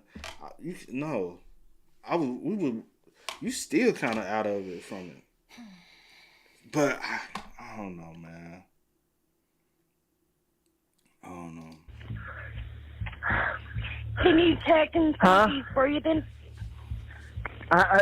Somebody's telling me that he's coming to. Okay, Maybe. He is waking up. 100%. Hold on. I do agree with you. 100%. I'm still, even if I'm calm, I'm still gonna be right there beside my child, trying to make sure. Let him know that he's not alone in this situation. True. I'm going to myself, like, I get it. Like, it's a type of situation. I get it that, yeah, you don't know what you will do in a situation. But I've been in a lot of situations where I may not thought that I would be able to do something, but I was able to do it and get through it because, like, it's like life or death. Things that, like, okay, you just got to put all that to the side. And I'm going to be checking to see if he's making any sounds. I'll say this. Talking back. The way you would handle a situation as a woman and the way a male will handle situations, that do go into a factor. Let's not throw that under the bush. But we gotta stop with, oh, you're a female, you're a man. You at the end of the day, put that to the side. You are a father. This is your son. But it's still the truth, okay. though. All right. It's still the truth. Okay. Now, let me say this. I do know someone, if that happened to his son, I do know he will be frantic, and because that's who he is as a person. You know who I'm talking about, right? I don't. I'm talking about my nephew, Dad. Mm. He will be totally different. You know that. But come on now, see. You know come on, man, y'all help me. Man, y'all, Yeah. Him will be totally different. My dad, I'm thinking about how my dad will respond in that situation. I don't think my dad will be loud, more calm tone, but be more attentive and be more trying to assess the situation and not be off to the side just on the phone saying, oh my God. And getting like middleman information. Like, no, is he talking? Is he responding? Does he have a pulse? Like, is he moving any? Like, is his eyes open? Are they closed? Like, he's not know. He's not asking questions unless the operator is directing him, like asking him the question. It doesn't seem like he's in his mind processing. Let me ask this. Hey, can y'all? Because also he's 5'8". His wife said he's very fragile male, so he's a little dude. He's a little guy. I guess he felt in his mind, I'm not strong enough to be able to lift it. So I do know other people did show up on the scene and try to assess the situation. We already know that information previously. But even if you're not able to physically help, you can get down there and try to see if you can see some things. But while you're on maybe the phone. if you want to, I will say that. Maybe if you want to give him the benefit of the doubt, maybe he didn't want to see his son in that state. Don't know. Since you want to go that route, I'm not saying. No, I'm saying since you want to go that route, then we can do that. We can move on. I don't want to get stuck on that. No. I'm just. It's not what I'm saying. I believe. I'm just always go with another option. I just try to think of another option, not exactly what I think. We don't want to go down the rabbit hole of what I think happened. Okay, let's move on. Kind of keeping still.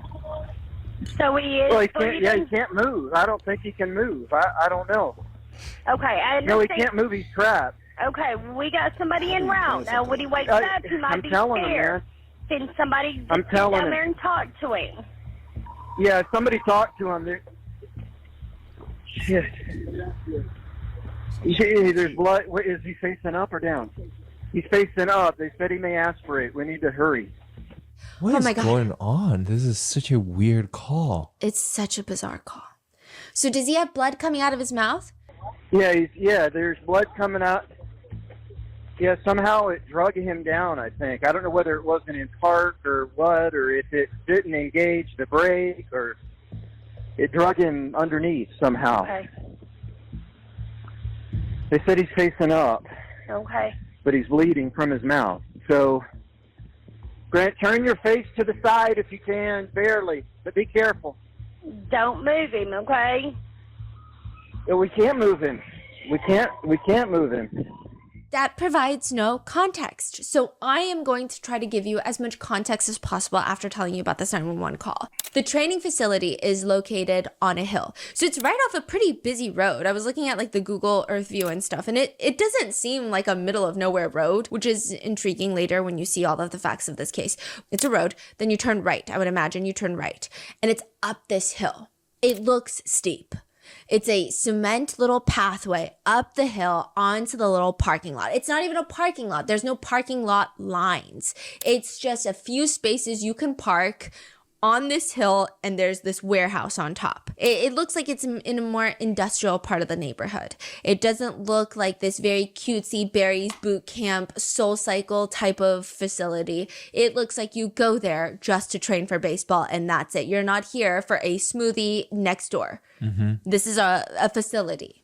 There's no windows. There's just this garage door that is down at the time and a small black door that has no windows that you can enter through. It's very efficiently done. I mean, no part of this facility was done for aesthetics. Even the parking area. Only half of the parking area is cement. The other part is grass. So you have this strip going up.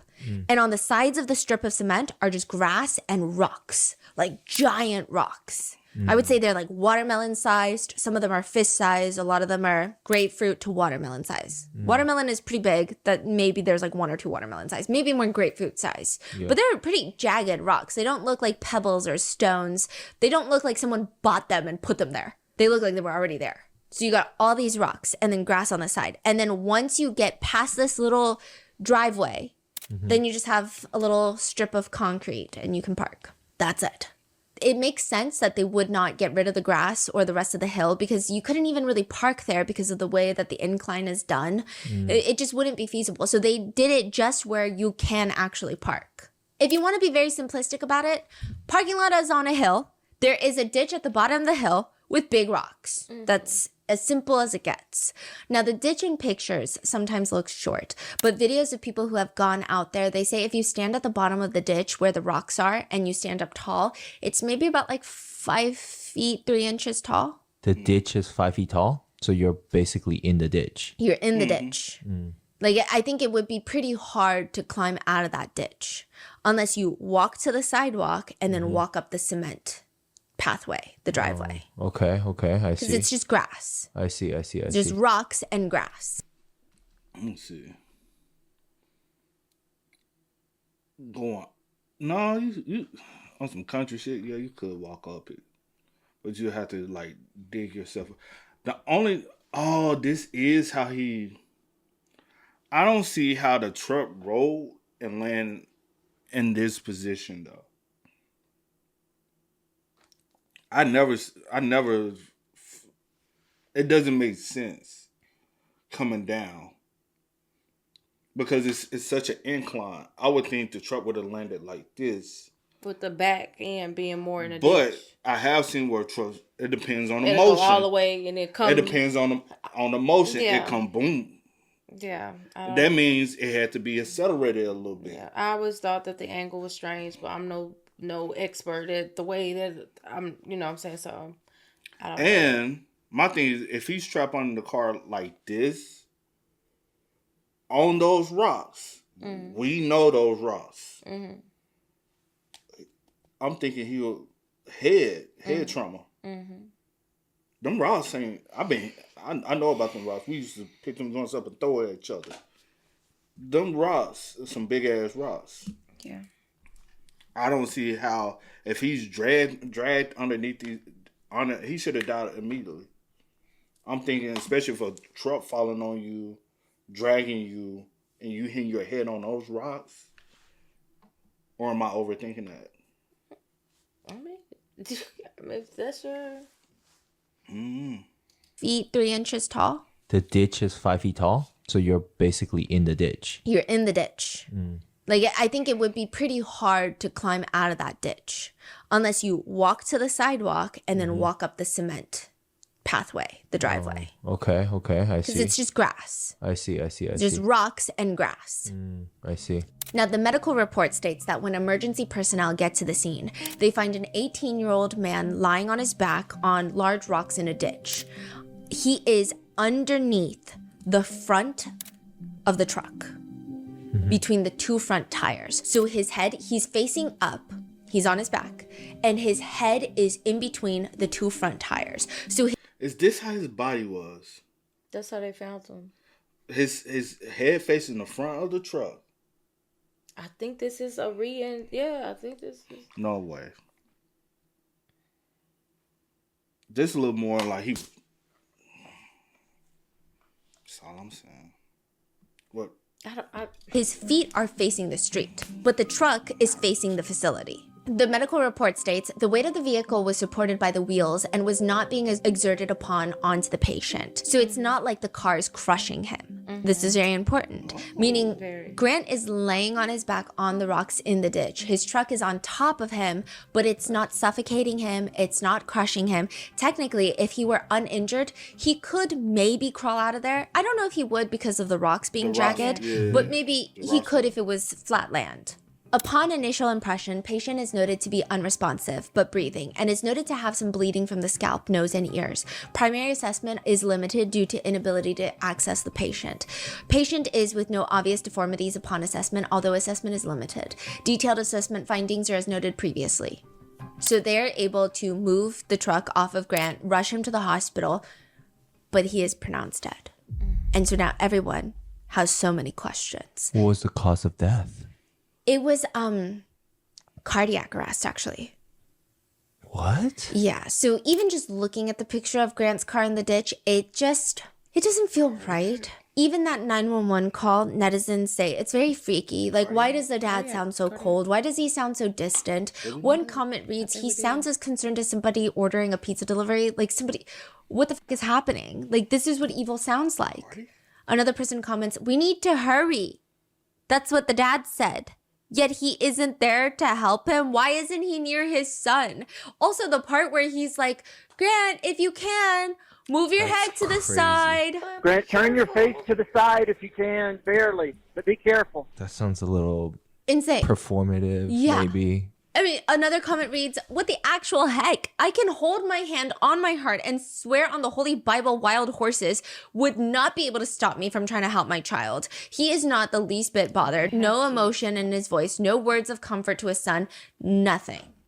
However, some people are defending Aaron. Some people write, conspiracy theorists are so funny to me. The dad is not calm here at all. He's trying to stay in control and communicate. You people are all so crazy. Not everyone is a sexual abuser. Not every female tells the truth. Which I feel like that part, I mean, you can be on Aaron's side. We don't know what happened, but also like that tells me everything I need to know about the commentator. But not every female tells the truth. Horrible accident, but it happens 210 times a year. This exact same thing. Victims are always between 18 to 23. As a mom, it's a very sad tragedy, but it's very disturbing how the internet thinks it's both the judge and the jury. And this dad is not calm at all. As a parent, he's frantically trying to control himself. I will say, there was someone in my hometown that had actually was in a very similar accident when I was really young. This was like childhood times, but car ran over. Car parked on a hill, was not engaged in park, and it ended up killing him. But with that one, there were no conspiracies. There were no whispers around town. It was very clear it was an accident. Like, it was very clear what happened. There were no allegations. There were not even like little bits of people being like, oh, that was weird. Like, you remember that? No one talks about it, but it was weird. Don't you think it was weird? It was devastating and it was a lot, but there was no there was no contention. There was no discourse around the events. Yeah. There was more discourse on like, how can we prevent this from happening to others? But this is weird. Okay, question. Who was there? Exactly. Aaron says that there were 3 witnesses that were there that were helping him talk to Grant, that were surveying, and they briefly were assessing if they can try to take the car or the truck off of Grant. One of the employees that eventually comes out of the facility, they didn't see anything. Also, there's no security cameras. There's no security cameras in this facility. There's no street cameras. So one of the employees that comes out of the building later on, this is, I believe, after the 911 call, they say that they saw 3 witnesses that were there and they were wearing like construction vests. But by the time that the police get there, the witnesses are gone. You're kidding me. They don't give their statement and they have not come forward to this day to say, oh yes, I was there and let me tell you what I saw. That is wild. It's wild. It's weird. That is wild. Who are these people? We don't know. What did Aaron say? That they were just passerbys and then, yeah, they were there. I mean, they were there. You can hear some voices on the 911 call. Aaron is clearly talking to somebody. And then even the worker at the baseball facility stated that he saw 3 people wearing the construction vest and then just gone. Just gone. We don't know. We don't know their side of the story. They're not really even mentioned in the police reports. The workers in the facility, they didn't see anything. I mean, by the time that they come out, they see the scene as is. They don't see how it happened. They don't see anything. They don't even see them arriving. They saw nothing. And according to a police report, Aaron's statement is given and he says, my son Grant and I pulled into the parking lot separately, parked side by side. I was still in my car, but I noticed my son get out of his car to get his baseball gear out of the back of his truck. I looked down to check a work email, and the next thing I know, I hear and see the truck rolling backwards into the ditch. I get out of my car to try and find my son and saw that he was trapped underneath the truck and immediately called 911. That's his version of events. This version would indicate that Grant either goes to the back seat of his car or the trunk of his car to get his baseball gear, presumably. But the car malfunctions or was not in park to begin with and starts rolling down the hill and dragging Grant with the car before he falls into the ditch, hits his head on the rocks, and the car lands on top of him. There's variations of some people think that he was dragged down the parking lot. Some people think that he was like using force to push the back of the truck, but then it's like it's forcing his feet to move back. But I don't imagine, I mean, none of them make sense. And I'm not like a physics girl. I've never been a STEM girly, but I don't know how that works. I feel like I imagine a Toyota Tacoma. But I'm also thinking about the positioning as to how he was found. And he was driving his Tacoma. Yes. A very, very reliable vehicle that doesn't malfunction like that. I'm talking about for a brake to slip and stuff like that, but yeah, I just the entire time I was just trying to like figure out, because we did know the position as to how he was. I didn't remember that part. Yeah, but when she showed, I was like, yeah, because I remember us having a conversation, because I was trying to like figure out every possible way of how he could have been, like where he was at, like. In the like back of the car, like trunk, like that the bed part, getting his gear, or was it in the back seat he was getting his gear? Because don't Tacomas have 4 doors, or do they just have 2? I don't know. Like I don't know what type of Tacoma? Like most what of them, year? Most of them are the same. Okay, so just one door, right? And then No, two door. no, I mean four door. doors. I mean. It's a 4-door. Okay, so It's a four 4-door. door. Yeah. This one too. So I don't know what type he. Most Tacomas you're gonna see. Well, it's a 4, like but so I was just trying to see like where he was like at the time because here. Oh yeah.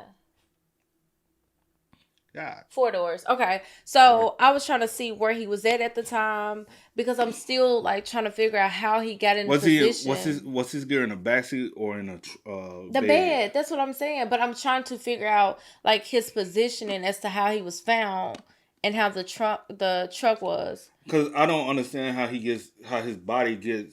His head is facing the facility, feet facing the road. I was just trying to picture how. I don't know. Now, if he was getting out of back seat, he could have went like this, then got drugged. But if he in a back, I'm saying in the bed of the truck, his gear was in the bed. Because I don't know if they saying the back as far as the back seat, or the back as far as the bed of the truck. That's a little confusing to me. But coming down, I mean, I guess I could try to ask someone, an expert about it. I don't know who I would ask. Does anyone know, right? But if you were to come down with a Toyota Tacoma, I'm imagining that car is 6,000 pounds. That's a guesstimate. It would have to be coming pretty fast, no? No, not necessarily at the beginning. At the beginning will be a slow roll. But then eventually it's fast, correct? Eventually it's fast. No, it's like jagged. No, eventually it's fast, and then when it hit that hill, because I've seen when it go down, it gonna boom, and it's gonna yank back, but it will get caught. Mr. Mango, he is correct. It will do a slow. Hold on, who said slow roll first? I don't know which one who said slow. It will start slow, but with it being such a steep hill, it will accelerate due to the gravitational pull. It will accelerate, and then once it hits the ditch part, it's coming hard. Boom. He should have had way more damage to his body than just a head contusion if he's trapped underneath. Because it would have hit a drop to go, because the ditch is steep. So it should have hit a hard drop, dip, whammy. And I do understand that freak accidents happen, and sometimes they're unexplainable. Sometimes it doesn't make sense to, Yeah. You know what I'm saying? So I'm sure somebody who with physics would kind of look at and assess it differently. Yeah. So, I mean, I get things happen and accidents happen, and you just can't explain it. You don't know. It just freaking nature. You know what I'm type saying? But situation, I don't know. It's just all around just sad. Like there's a lot of friction, but it will be moving. It will be moving, and do you think that someone could stop it? Or like have it slowly? That I don't know. I don't even know what it looks like in my mind right now. But I think if 6,000 pound is emotion, like if it's decide to, go down emotion, that means it's not gonna be easy. Because even that point is contentious. A lot of people think it makes more sense that he was knocked down by the car and then dragged down the parking lot and then dragged into the ravine. Because they're saying 6,000 pounds. There's no way you can try to even like slowly walk it down into the ditch. Oh, that's what you're asking. Yes. Walking it down, that's crazy. Not walking it down, but like still standing upright. Oh, like go down with the truck at the same time as you're standing. Yes. Then people are saying it makes more sense that he was dragged across the pavement. But there's no blood on the pavement. There's no indication of anyone hitting the pavement. There's nothing on the pavement. I see. You only start seeing blood on very select rocks around where Grant's head supposedly landed. That's the point. I mean, he could stumble back really quickly and just like stumble, and then. So that's the first point of contention. And if it's just one point, I think it's fine. I think it's something that a lot of times unexplainable things do happen. But when it's multiple points that are up for debate, it starts feeling a little bit fishy. So that's the first fishy point. The second fishy point that doesn't make sense is that according to various people, when they arrive at the scene, that car was in park. The biggest question I really 100% have is Did anybody see it roll down, or did they just have witnesses that saw him trapped underneath the vehicle? When you say that anyone see it roll down, you talking about people passing by? As you see it, yeah, as you see because it rolling they will be down. the only people. Yeah, that's what I'm saying. You people pay attention. If you see a car just rolling down the hill, you're gonna be, oh shit, car rolling down the hill. You might not recognize somebody that's underneath it, but you would have saw that the car is rolling down. Right. But my thing is, with the eyewitness that was there, because we don't have eyewitnesses from inside the gym that cooperated. Did anybody see the truck physically going down the hill? Because in my eyes, I don't see any tracks as well in the grass of the car rolling down the hill. Mm-hmm. Because there will be tracks in the grass as well. There will be his body drag marks. There is grass before you get to the rocks. His body would have there would be body drag marks in the grass area as well. If his body is physically getting dragged. Now, if he just got hit, ran into the rocks, there wouldn't be. Mm-hmm. To me, it's about placement. Yeah. The placement just doesn't make sense as far as is that according to various people, when they arrive at the scene, that car was in park. These are just people on the internet, mainly from Angie and Angie's side. Perhaps one of the construction workers put it in park to make it more secure. We don't know because we don't know who they are. Perhaps it was always in park and the car malfunctioned, or perhaps it was never in park. And we don't know because the police reports don't specify. But it has been widely reported that the car was in park by the time that the police get there. Which, if that's the case, can't you prove it by getting the car's black box and figuring out what went wrong? Did the car malfunction? What happened? Well, Aaron apparently declines to have this car forensically analyzed. Grant's car is not forensically analyzed to figure out what happened. It is very, very, very, very unlikely that the car would be in park.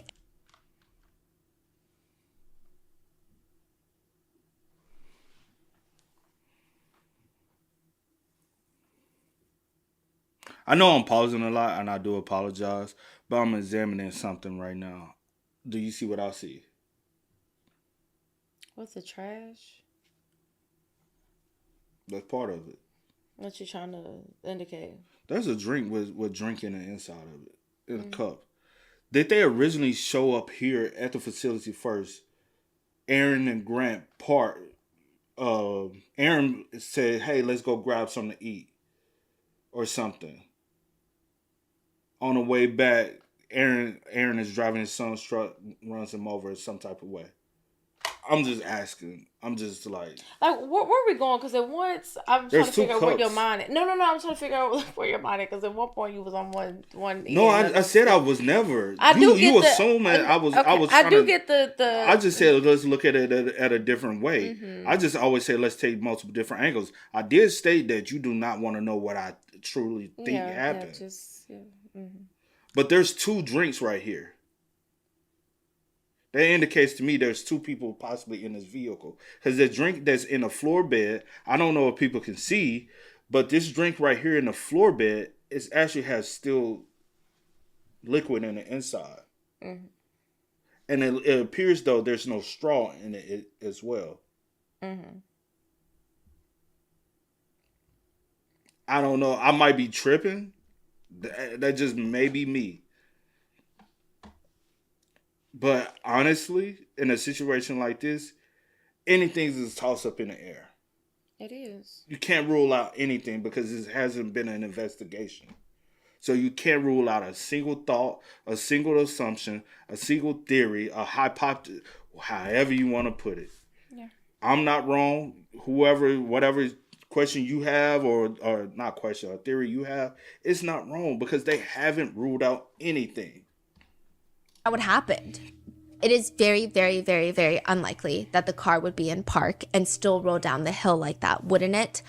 Others argue that maybe the car was never in park, but that doesn't make sense because if the car was never in park, Grant would not have time to get out of the car and then get behind the car in a way that it would roll him down and drag him down. You're saying it's going to go down so much quicker? Yeah. It would probably go down while he's in the driver's seat. Right. Yep. Immediately when he steps out, the car's already going down. Yep. He wouldn't even get behind the car is what you're saying. Exactly. Right. Okay. So then it doesn't make sense that the car was never in park. But if the car is in park and it's still rolled down, that doesn't make sense either. And you know what doesn't make more sense about that is I do think that, listen, I don't know what Aaron Solomon is, but if I had to take a personal gander, a personal guess, he seems a little litigious. He seems like he would like to sue someone. I think he would sue the shit out of Toyota is what I'm saying. I think that if he knew that the car was in park. Or the facility. Right? Oh, hell yeah, he was sue. Remember where we at? Fuck yeah, he was sue. Do you think he was sue? Yeah, I mean, anybody will sue or try to. I'm talking about. But yeah, where we at? I'm like, yes, him, yes, he was sue. He go to a mega church. Not mega. What was it? Mega church in Franklin. But yeah, he go to a mega church in Franklin that has a lot. I'm sure it's a lot of lawyers probably go to that church. His kids go to a private school. Yeah, a private Christian school.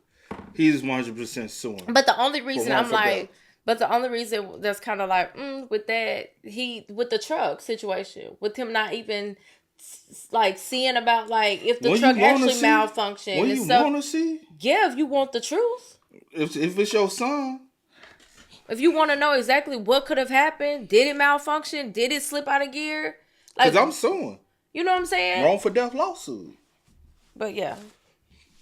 And it still rolled down the hill. I think that he would get his black box analyzed and he would sue the shit out of Toyota. Wait, that is such a good point. That is my opinion. I don't know. That's just what I'm saying. Wait, that is such a good point. Yeah, but he doesn't. Yes, the fuck he would. Right, I will be so angry. At the car manufacturer. Yeah, I will be angry at so many people for something like this that happened. I would be on a campaign against the manufacturer.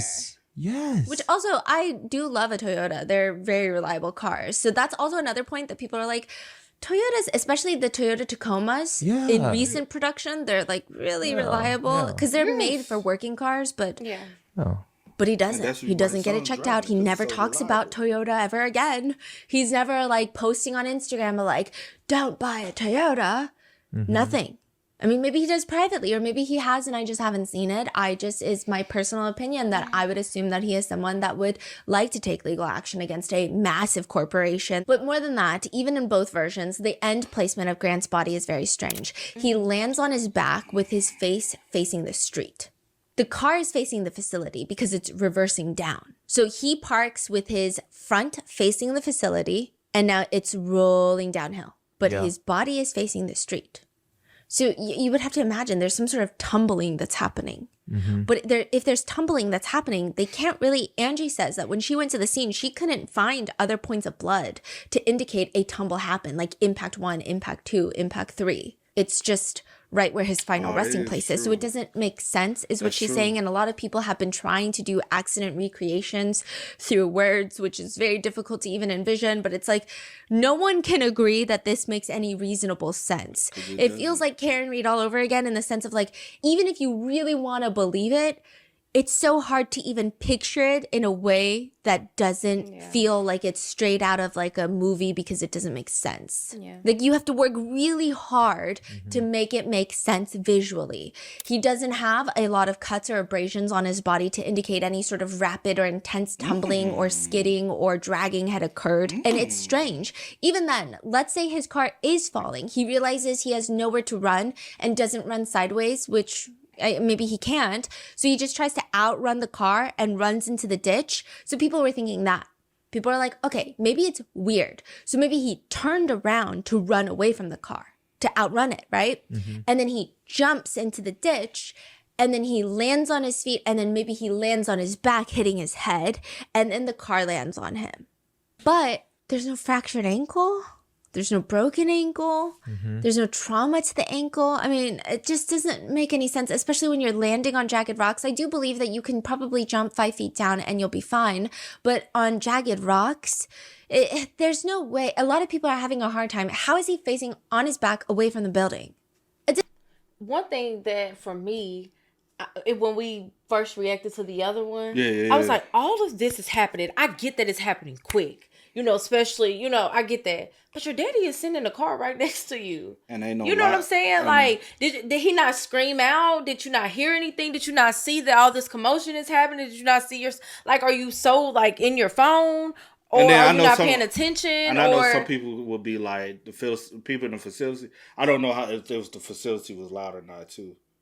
Because people were in the facility. I like maybe music and stuff playing or something like that. They pitching and stuff like that, or high fans. Or or something of that nature. So I'm going to rule them out. I'm going to give them the escape of that for them not being able to hear anything. I'm not talking about the people in the facility. Yeah, I'm just saying. I'm just bringing that to No, I'm talking about your dad sitting in the car right next to you because you said that you parked right next to him. I'm saying like out of your peripheral, you're not seeing that the car is like, I would have been like, where my son going? I'm thinking like, oh, but then again, I understand that things probably happen quick. It probably happened so fast that by the time you looked up and realized he was already down in the ditch. Yeah. I'm just thinking about everything. Of I'm just because my thing always has been could something have been done to prevent. Yeah, he not go with his dad that day from him. Could something else have been done to prevent him not to prevent him not losing his life. Yeah. But yeah, and I heard what you said. There's no way. A lot of people are having a hard time. How is he facing on his back away from the building? Additionally, Aaron is apparently sitting right there in the car, right next to Grant's, and he doesn't see what happened. The next time he looks up, his son and his car are just gone. So he looks around and he finds them in the ditch. All that's happening while he's just sitting in his car checking work emails. Angie says when she goes to see Grant's body in the hospital, Aaron has already rejected an autopsy. He has rejected donating Grant's organs. And alarmingly, she claims, Aaron keeps telling her, we're going to be a family now. We're going to be a family now. Angie has a lot of questions. Angie says this is what she knows. We know that the car was in park. And we know that the cars were in the ignition. And again, I don't know how accurate this information is. I don't know if maybe one of the witnesses had asked for the keys prior and had put it in the ignition, trying to move it. I don't know. For one, she says the grass around that area, completely fine. The grass where the car apparently ran over Grant before landing in the ditch, not a single blade of grass, she states, is even bent or messed up. It's perfectly fine. Additionally, most of the rocks are undisturbed and there's barely any blood on them. Doctors noted that Grant had a major head trauma to the back of his head, including severe lacerations and suspected skull fractures. He had blood coming from his mouth, nose, and ears. Angie says that she was expecting a lot more blood on the rocks because when you read the medical report, it sounds like he was bleeding out on the rocks. Now, Aaron and a lot of people argue that it was a lot of internal bleeding, but she's saying that also doesn't make sense because if he just fell and hit his head, that she's saying it doesn't make sense. The internal bleeding would make more sense if he was dragged through the pavement, ran over, but there's no evidence on the pavement. There's no blood on the pavement. So she's saying that doesn't make sense either. There's no scratches on his skin, according to Angie, no abrasions, and she's confused by all of this. Further, it's been questioned how Grant doesn't have burns. If they had been driving an hour to get to the facility on, this is, summer in Tennessee, underneath that car is hot.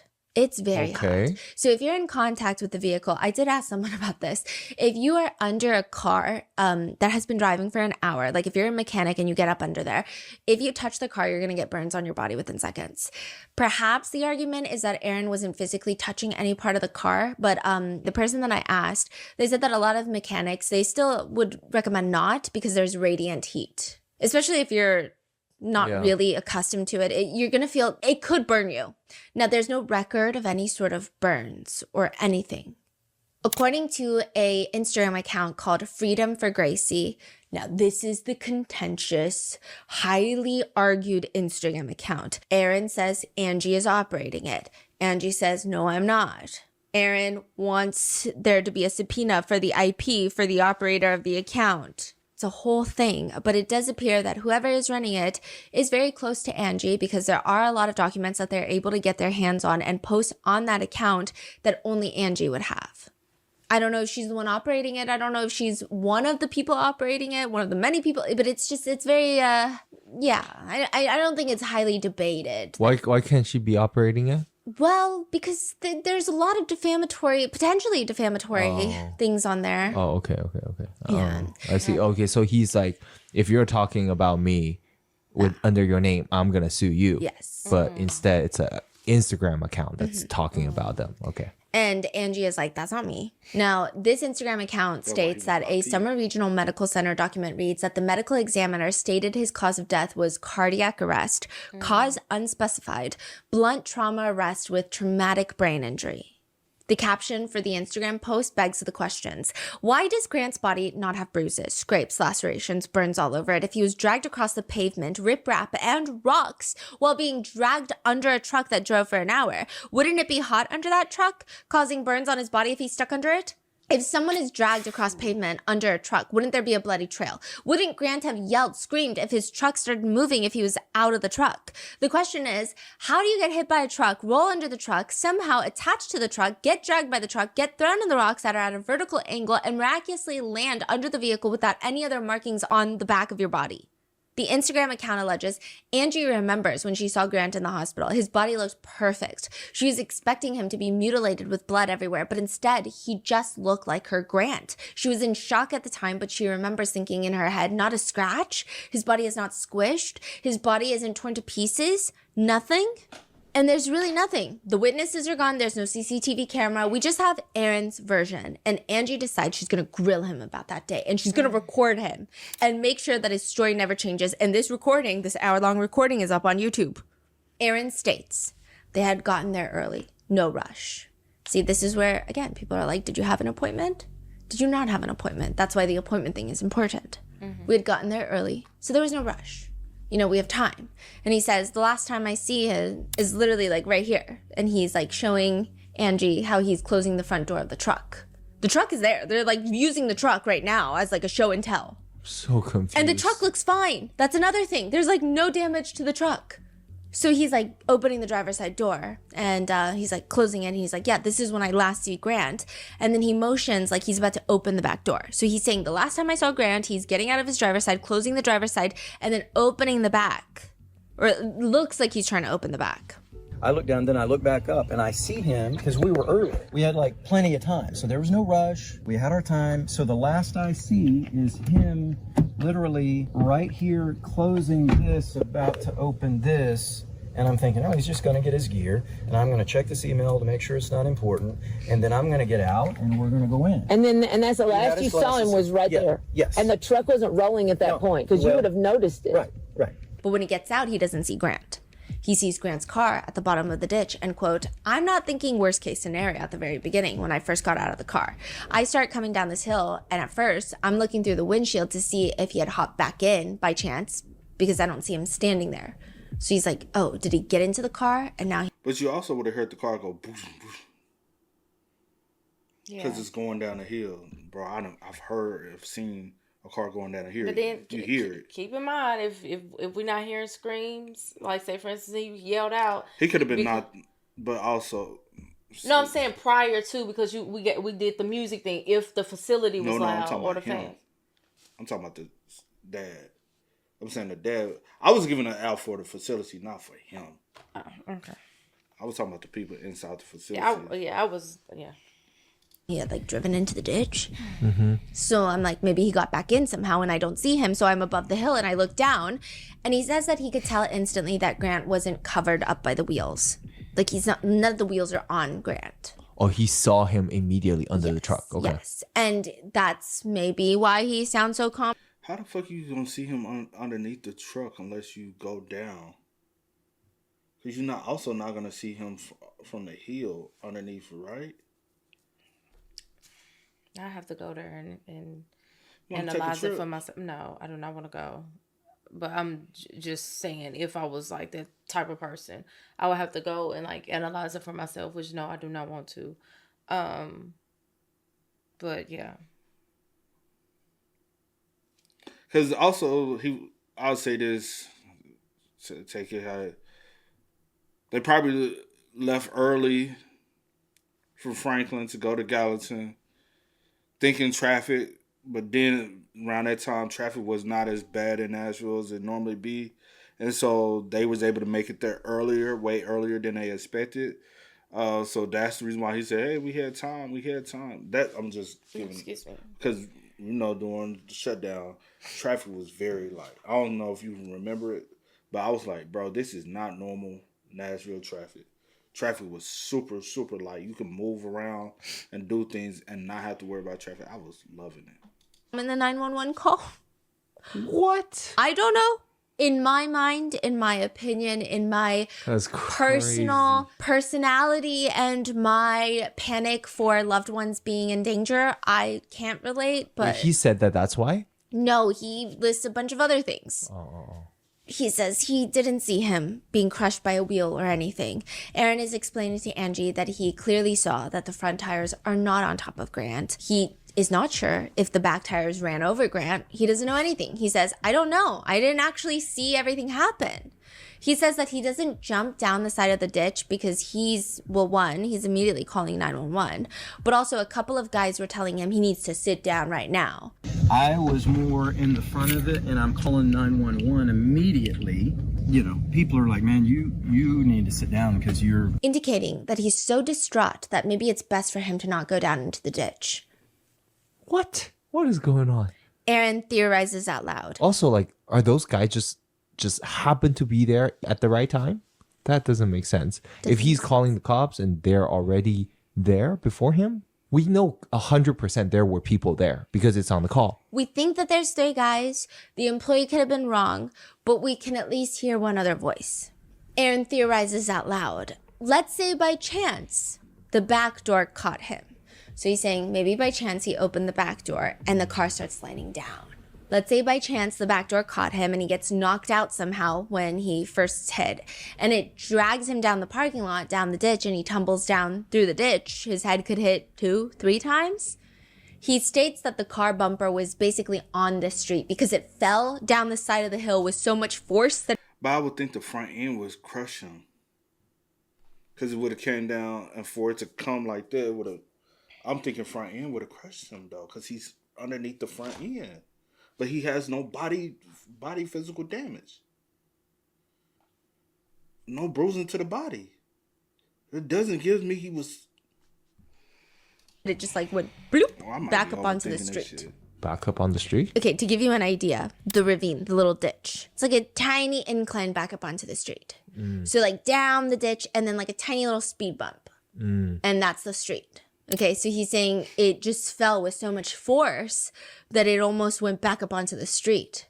Because when you look at the picture of the car, the weird thing is the nose of the car is going down into the ditch. So how would his ass be able to be all the way... Well, y'all can't see it, but see, I'm trying to... Talking about Aaron. Yeah, the dad. How his ass is think of us, we all the way up here. Y'all can't see it because we're in the way. Let me kind of check us out. But how is he all the way up here, y'all? All the way up here. Even further up, and is able to visibly see his son down here underneath the truck when the truck is... The nose is down. To know that the wheels are not on him. Is that what you're trying to... To even see anything. You can't. You would literally have to come down. Come down, walk on this side, point where I'm pointing. Walk on this side, the sidewalk or in the grass, or even on this side where you actually drive up in the... You will have to come down from up on that hill. Or where you were standing right here, you can kind of see under... Regardless, but you said you were standing up here. He said he was all the way up still in the parking lot. You're not visibly looking down. So, I don't know. And seeing your son. Because it's the way that he's placed on the rock. Man. The street. That's almost what it logically looks like if you just look at the picture. That's what I thought happened when I just first came across this case back when it happened. My bad. Picture of the car. The weird thing is the nose of the car is going down into the ditch from the street. That's almost what it logically looks like if you just look at the picture. That's what I thought happened when I just first came across this case back when it happened. And I saw the first picture. That was my initial thought. And then I quickly realized that's not what happened. It backed up. But when you think about backing up, I just imagine it landing very differently. I do too, but again, I'm no expert. Are you telling me if it came downhill and even popped back up, there is no bumper damage as well? Because it would have hit, but there was no damage to the car. There's no damage to the vehicle. From my understanding, from what was stated. Oh, you didn't see earlier when he was talking with Angie. Yeah, that's why I said from there was a bumper, like it showed the bumper with the handprint. Yeah. There's no damage. Yeah. There's no way a car coming boom, and there's no kind of damage at all. I understand a truck sits higher than a car, and but it's still coming down off an incline into a ditch to pop back up. It would have had something, and it's over a 5-foot drop, slope. It backed up. But when you think about backing up, I just imagine it landing very differently. And so I think to come up with a logical reason, whether it be true or just him even trying to understand the situation or, I don't know, something more nefarious. It reversed all the way back onto the street rather than driving off. People think it's like driving off the street into the ditch. My descriptions. Okay, let me be a little more clear. Like why does that detail matter? Is what I'm trying to understand. Yes. So another theory is that Grant is either placed into that ditch or someone hit him on the head with a rock and he fell into the ditch, and then someone drove the truck from the road into the ditch, covering his body. If the car were to reverse down the hill and run Grant over, it's a steep hill. Yes. And when it goes down this steep hill... Look at this grass. This grass is not disturbed. The grass is not disturbed. It was parked up here. The grass is not disturbed. Honestly, he would either have to be parked... Which one is this Aaron vehicle right here? Because Aaron said he was parked right beside him, so he had to be parked on a path. Is this truck Aaron's truck? Yeah. Because even the placement of the vehicle, if Aaron's car is right here, that means he would be further over here. He's not going. So I'm looking at the position and the way it's turned. This truck right here would have to have been Aaron's truck, and then he would have to be right here for it to get in that position that it's in. Mm-hmm. But you were trying to say what? No. I was just looking at. That's where I was going. I was trying to figure out where he possibly was parked and how the car went down. How would it pop back up in the angle? I'm just. And that's why I'm looking at I'm like, there's no tire mark. And like, I try not to be like so like, oh, because everybody like early when she was like, people like, I'm like, oh, conspiracy theories, whatever. But I get that.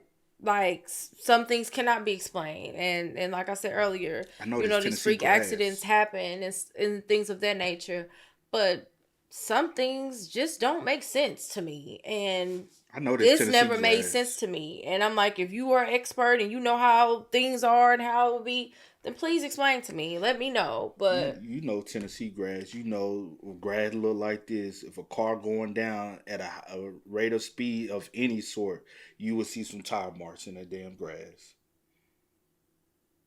Yeah. And his body being dragged underneath, that grass would have been laid. And I'm still in my head. I am still trying to figure. And he would have a lot of grass on his clothing, and concrete. Rock particles. And I also feel like he would probably have like more, bruises to his body and things of that nature. But I'm also just in my head, I was still trying to figure out the positioning to how he was found. But yeah, that position is one of the biggest things. But again, I understand some things can be explained, but I don't know. Some people would imagine, and maybe this defies the laws of physics, that it would land maybe almost still up the hill. Does that make sense? Yeah. Like the bumper would get caught on something, or maybe it would even flip. Or the back of the truck is like in the ditch, correct? Yes, that's what people imagine. Yeah. Right. But Aaron is saying perhaps it went down the hill with so much force because the back of the car is not in the ditch. The front of the car is in the ditch. And the back of the car is kind of... Like on the No, sidewalk. it's on the opposite sidewalk. side. It's onto the other side of the ditch now. Yes. Yes. That makes sense. So I envision a V Yes. instead of the back of the truck is at the bottom. Right now, the top of the truck is at the bottom because it's reversed into the other end. And that tire is pulled too perfect. The tire is turned too perfect to cover it. You get what I'm saying? It's like somebody... But also, what she said was, could have been killed, placed in the ditch, and just drive the truck. The only thing with that, the only thing I like, don't know. I get that people come up with stuff like that, but I'm like, I don't know how busy this little strip was at the time. I don't know how busy it was, and it is morning time. Daylight is out. During COVID. Well, sure. People weren't driving, so. But I'm trying to figure out, like, that's a lot. You're doing a lot. A lot is happening for no one to see anything. But what I'm saying is, traffic will be slower. It's Gallatin. Ain't that many people going to Gallatin? I've been to Gallatin. I get Gallatin is not. I'm saying it's not a busy, buzzy area, right? Yeah, I get that. And then what I'm also saying is, it's summertime, so traffic also is slower. It's morning time. Traffic is also slower because most people, and it's COVID, most people was working from home or not even going out. But I feel like it raises the risk of someone coming out of the facility or someone coming into the facility or a car, one car, two cars coming down the road. Yeah, I get it. It wasn't that busy, but everyone wasn't in the house. So it's just very risky to... But again, people do the most bizarre things. So I don't know. And maybe you knew that this facility didn't have cameras. Maybe you knew across the street it's just trees, bushes, grass. There's no cameras no street cameras and things of that. Maybe you knew that. Don't know. Anything is possible because it never made sense to me. I do think it's like some buildings across. I think. Well, okay, it's not, a couple buildings, but I was trying to see like what was right across from the facility. I didn't think nothing was right across from it. I think it's like a low. Yeah. Top of the truck is at the bottom because it's reversed into the other end of the V now. Yes, but it's like a very small incline for the sidewalk. Right. I see. But people are saying it is very weird. Yeah. So one theory, the theory is the truck was never up there. You just drove straight from this side. Yeah, into the ditch. Right. Now there are other things confirming. Wait, is that why somebody think Grant's head is facing up? Yeah. Because if that's the direction, see, that's why I'm having such a hard time picturing, because the way you're describing the recount of the story makes it so hard. Versus if you're just saying the car drive off, it makes it easier to envision. And the recount of this story is very confusing. Even when I'm seeing the pictures, I can't. Usually, I'm a very visual person. Yes. If I even read a few sentences about how a series of events happen, I can usually picture it very clearly in my mind. This with the pictures, and I kept thinking, I'm just really not a car person. I'm just really not a physics person because I can't see it. I can't see this occurring. Wow. Okay. Wow. Yes. Okay. Wow. Okay. Continue. There's not any sort of variation of the scenario where I go, oh, okay, I can see that. Yeah. It just is weird. I can't see. It's like fuzzy. Weird. Wow. This is insane. Okay. Now, people are saying that the car is also very strange. So Aaron is saying, well, maybe it just fell with so much force that it ends up, the bumper side is almost on the sidewalk now because it was just going down that fast. Aaron states, and me being there makes it even worse for me because I'm like, what if, I wish I had. He says in hindsight, he wishes he had just gotten out of the car right when he had gotten there. And he says that it just makes it so difficult for him because he was there when this happened. Then he says something that rubs Angie and everyone the very wrong way. He says, there are so many what ifs. That's why I said it has to be a God thing. There's so many what ifs. That's why I said it had to be a God thing because it's so freaky. It's so freaky. And because I didn't see the whole thing, nobody knows except God. Aaron later states, that's why they call it a freak accident, because it's unexplainable. That's the only way I can. Like I said, I thought the other day, it's a God thing because none of it makes sense. I guess it's, I don't know, even people who are religious were just saying this is a very weird.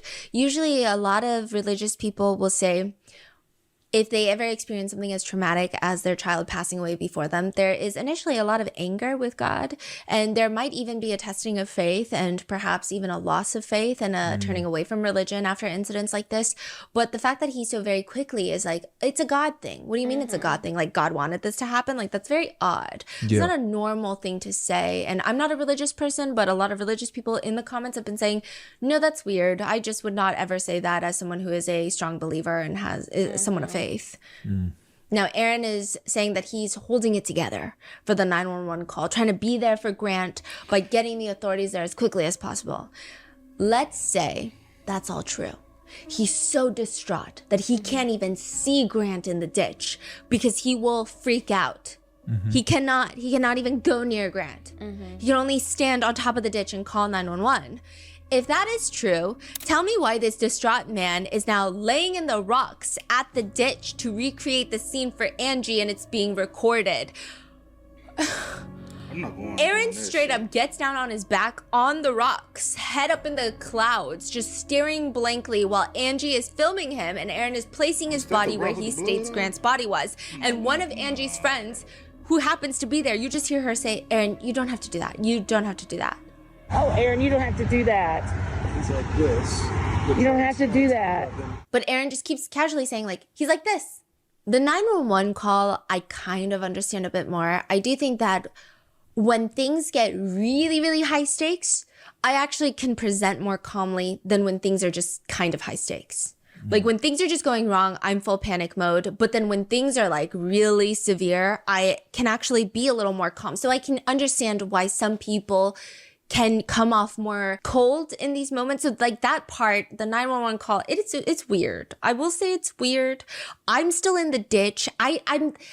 I think the voice is less of a problem for me. A lot of people don't like that he sounds calm, that he sounds cold, that he keeps saying, oh my God. That part I can kind of understand. But the fact that he doesn't get in the ditch, I don't understand that at all. That's the part where the 911 call throws me off. Sounding calm and trying to be effective and outcome focused with your communication is not the biggest deal breaker in believing someone is innocent or guilty. But this part is weird.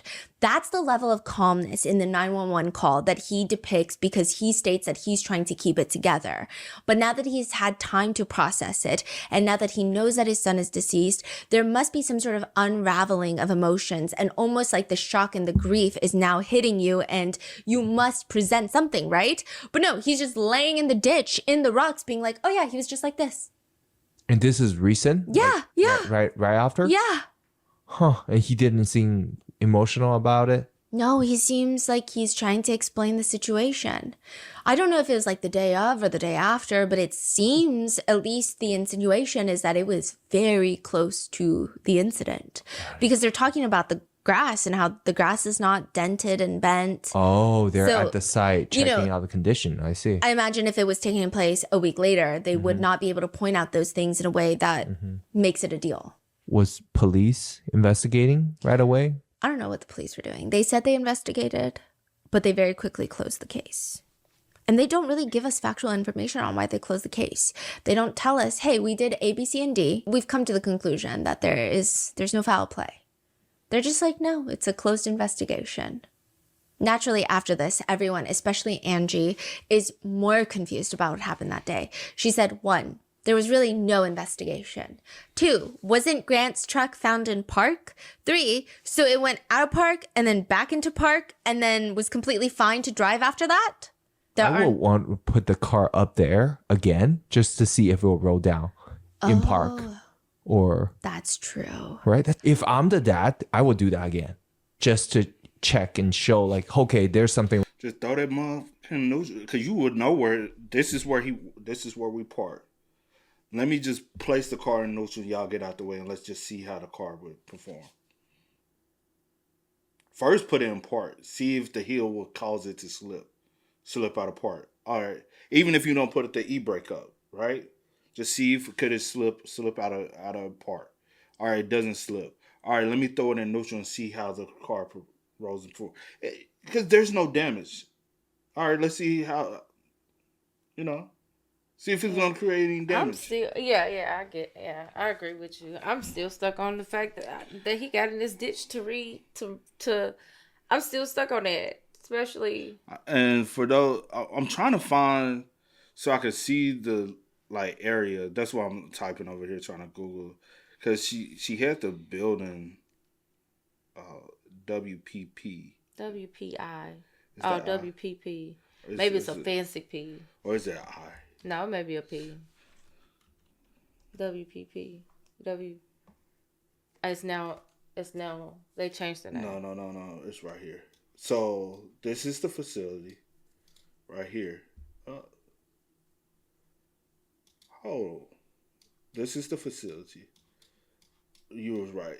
It's just trees. It's like wooded a sidewalk, and there's nothing over there. So no cameras would be in view of anything. Then this side, there's nothing. I wish I can get closer to that side over there, though. Is this the facility now? No, it's still. No. No, it's still on the. It's the other one that you. What? No, it's not that. I don't know where it's taking you. Hold on. Permanently closed. It's like once you click on it, it takes you somewhere else. It's like they don't want you. I don't know. The thing don't even. It's weird. That's weird. Huh? Yeah. But going back to what she was just saying just a minute ago, as far as like with him being on the call, he was like, you know, he was trying to stay calm and stuff of that nature. And like I said, he probably was in shock and just didn't know how to react. His body didn't know how to react. But I do want to know how many. It really don't even matter how many days in between it was when you went back to show Angie how it was, because one, I'm not doing it. I just think that's like too much. Like I don't think that was needed, but maybe that's another part of him trying to process it. I don't know, because I don't get everybody. It's not going to take you there. I don't know why. No, I'm just trying to go because I'm trying to see. It doesn't even. Honestly, now I'm looking at it like this. Because it's a granite facility now. It's not a steep hill that looks like a truck would even roll off of it. Pictures can be deceiving, especially at the angle that it was, because it looked like it at the angle that it probably was taken. So it probably appears to not be as hilly. I don't know, but if you want to take it's a hill, but it's not a steep hill. If you want to take a look at it, the address is 13. Can I? Don't get the address. They can look it up themselves. You can look up War Performance Institute on Google. And especially because it's another business now. Yeah. So, but yeah. In Gallatin, Tennessee, you could just look it up there, and they'll tell you. Which I found that out from the. Oh, my bad. Go ahead. From the video. But I'm just saying this doesn't appear to be a hill where a truck would just. That's why, honestly. Like, because this angle does make it look like it's high up here, but then it slopes down here. And they would have to be parked right here. But that part looks a little bit more flat. Yeah. And they wouldn't been on this side. They would have been more right here. Because for the truck to roll back,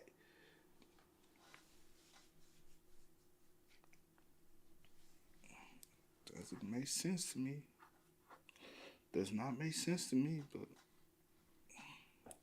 doesn't look like a hill that a truck would just easily slip and roll down. But I will say other pictures that I've seen, like when we did the other one and this one, it does look a little bit more. Like that makes it look a little bit more than this picture, but it all depends on angle. So I don't know. So if you've ever been to this when it was, there will be one of the type of thing you'll have to actually know the parking lot. You actually have to have I've been in that parking lot before. It's really not that, you know what I'm saying? That's the only way. Wrong with this car that killed my son. Okay, I think, in my personal opinion, if Aaron Solomon has nothing to do with Grant Solomon's death, which legally he has nothing to do with Grant Solomon's death as of right now, that's one thing. I do think that, personal opinion, I don't think he's a good dad, just for the sole fact of like, when you watch Angie's video of him trying to figure out what happened to his son, he's like in the car, in the Tacoma. And he's like, I guess it like popped out of park. And it's just like, I wouldn't even take this half-baked answer for if my utensils went missing in the house. I'd be like, I gotta investigate. I gotta figure it out. It's gonna keep me up at night. Like, what do you mean? And But he's a news anchor. Yeah. So but he's just like, I guess like, it's very quick to accept that this is a quote unquote freak accident. Yeah, that's weird. And usually a lot of people, I mean, I was on Reddit too. A lot of people were saying that with freak accidents, it's actually difficult to accept because you start, there's a lot of like, well, no, that doesn't make any sense. No closure. Yeah, it feels very like unsettling. You don't feel settled with what's happened, and it takes a longer time to get to the grieving stage. But it seems like he's very quick to accept, like, okay, well, something happened. We don't know what, but it's sad. Odd. And like, not to compare anything, but a lot of people are like, I wouldn't even accept that closure if this were like my dog. Like, you would want to get to the bottom of it. Like, who, what? Yes. This is my loved one. Yeah. What do you mean? Yeah. I'm not just going to move on. Now, the only witness to all of this is Aaron Solomon. There are no video cameras within a mile or so. Aaron had stayed parked at the top of the parking lot, never went down to go near Grant. Why doesn't he go to his son? We don't know. Angie believes that there is no evidence that Grant was ever even at the top of the parking lot. She firmly believes that he was rather placed in the ditch and the car was driven into the ditch. But if what Angie is alleging is true, what motive does Aaron have to kill his own son? Yeah. Also, his girlfriend. Well, hopefully she tells, but there was, I guess, a motive. At the time of his passing, Hannah. We've actually talked to her briefly. She's very sweet. There's a lot going on, obviously, with the case now that Angie is facing her own charges. And I will say, a lot of people have opinions about Angie or Aaron. I think that a lot of the third parties, such as Grant's girlfriend at the time, Hannah, there's really no incentive. There's no incentive for them to say something that may not be true or for them to exaggerate anything. Like, if anything, they have, I feel like their motives are very pure, because a lot of people question Angie's motives. They're saying there's a lot of things that have been disproven later that we're going to get to, or there's a lot of things that maybe she said that were not factually accurate and she probably knew it wasn't factually accurate. There's just a lot. It gets very messy. There are text messages. She gets caught in a lie at certain times in court. Some people have a lot of sympathy for that, saying that it was just a lot of abuse and she's just desperate to get her kids and she shouldn't have lied, but she felt like there was no choice. Other people are saying, like, if she's lying about that, we don't know what else she's lying about. I think ultimately, I will say, with the days passing, more people are against both the parents. It seems like they just don't like both the parents, and they think that Gracie is a victim. Whether she is a victim of sexual assault by her dad, whether she is a victim of being manipulated by her mother, or maybe a combination of both. Everyone believes Gracie. They want to help Gracie, but it seems like more and more people are kind of turning on both of the parents. At first, everyone was heavily in support of Angie, but the tides have been kind of shifting to just, not that they like Aaron, but like, maybe we don't like both of you. So people want to protect Gracie, and I think that's why a lot of people think that third-party perspectives are more pertinent to this case, such as Grant's girlfriend at the time, Hannah. There were talks from Grant's friends that he was trying to get custody of Gracie now that he was 18, and Gracie is still a minor. So he wanted to get Gracie out of the situation with Aaron. Yeah. And now that he's 18, he could legally do that. And there's, this conversation that he saw that his mom was not getting believed in the court system. He's a guy, he's a young man, he has a potential baseball career ahead of him. He seems like he would be a good, reliable person in the court system that the judge would be inclined to believe. So this friend who came out, who said this, that's a real account of someone's statement. This friend told Angie Oh, okay. So that is where it gets tricky. However, Grant's girlfriend at the time, Hannah, she has come forward to say that his relationship with his dad has always been rough. He never really talked about it with her, but she would notice that he would sometimes get emotional. There was one point where he cried because he didn't want to go back to his dad's place. And it just seemed like there was something going on. He was always extra protective of her when his dad was around, which she thought was strange. So because of that, she didn't really have a lot of interactions with Aaron Solomon. It seems like she does feel like the dad is weird. Now, again, can the dad be weird and the mom be weird? Yes. But also the dad could just be weird by himself, you know? And there's a lot of things that the Freedom for Gracie Instagram account has been posting, such as pictures of the inner portion of Gracie's thigh. Angie states that that thigh, there's a bruise on there. It is from her being assaulted by her father. Aaron claims it's from a rash from her swimsuit because I think she was on the swim team at the time. So that's been up for debate. But there is another Instagram video that Angie claims that she took when she went to go see Gracie at a baseball game or like at one of the high school games.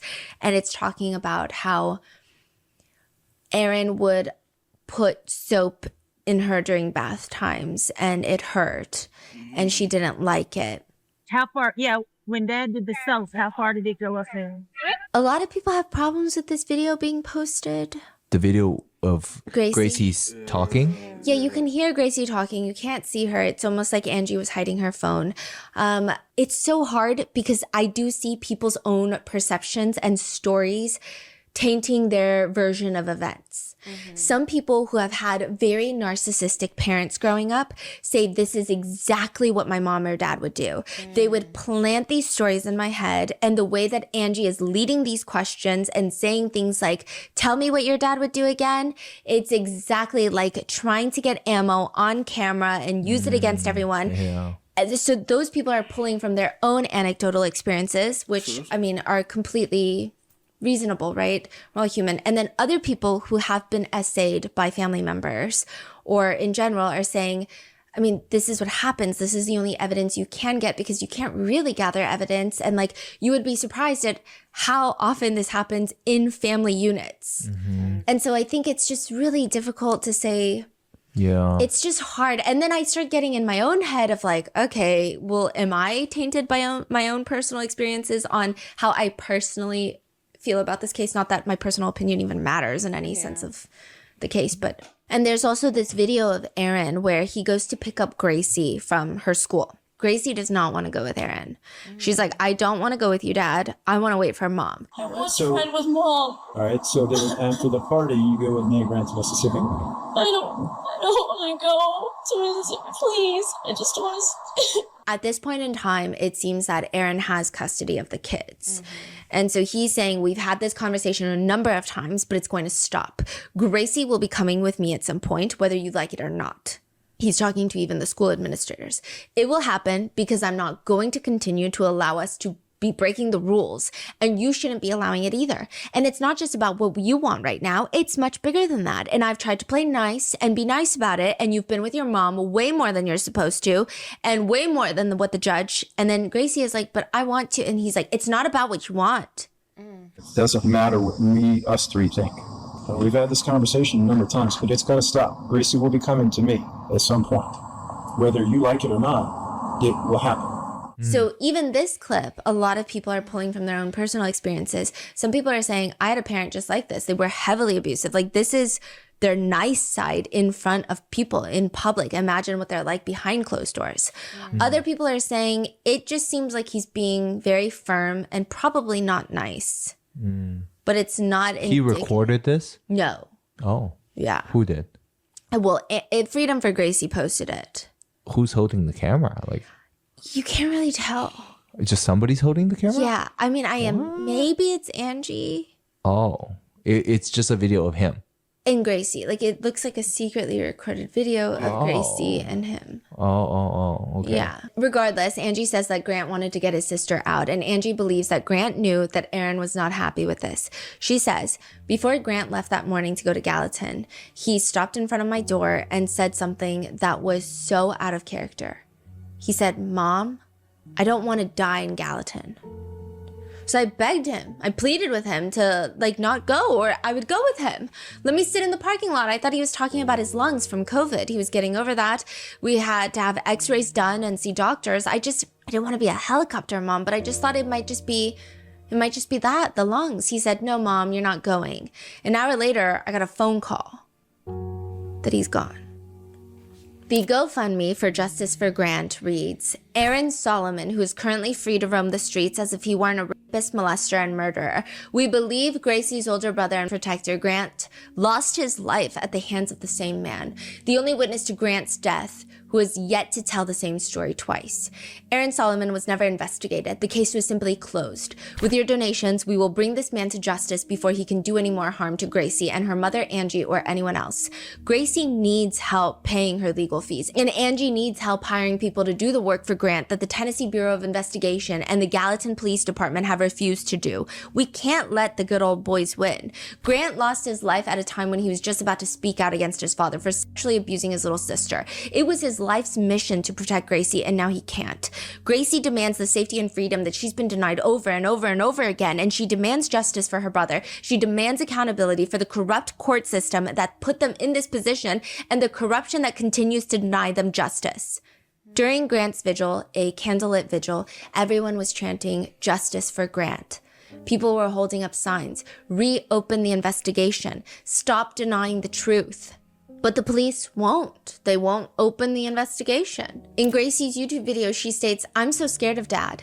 I've seen him do terrible things to people I love and myself. Because of this, I strongly believed he killed Grant, and now he was going to kill me. I know he killed my brother, and now I'm scared of him coming near me or coming to get me again or hurt any of us. He's a liar. I'm so scared of Dad. I've seen him do terrible things to people I love and myself. Because of this, I strongly believe he killed Grant, and now he's going to kill me. I know he killed my brother, and now I'm scared of him coming near me or coming to get me again or hurt any of us. Since then, 2020, Angie has been very active on social media trying to build awareness for this case for Grant Solomon.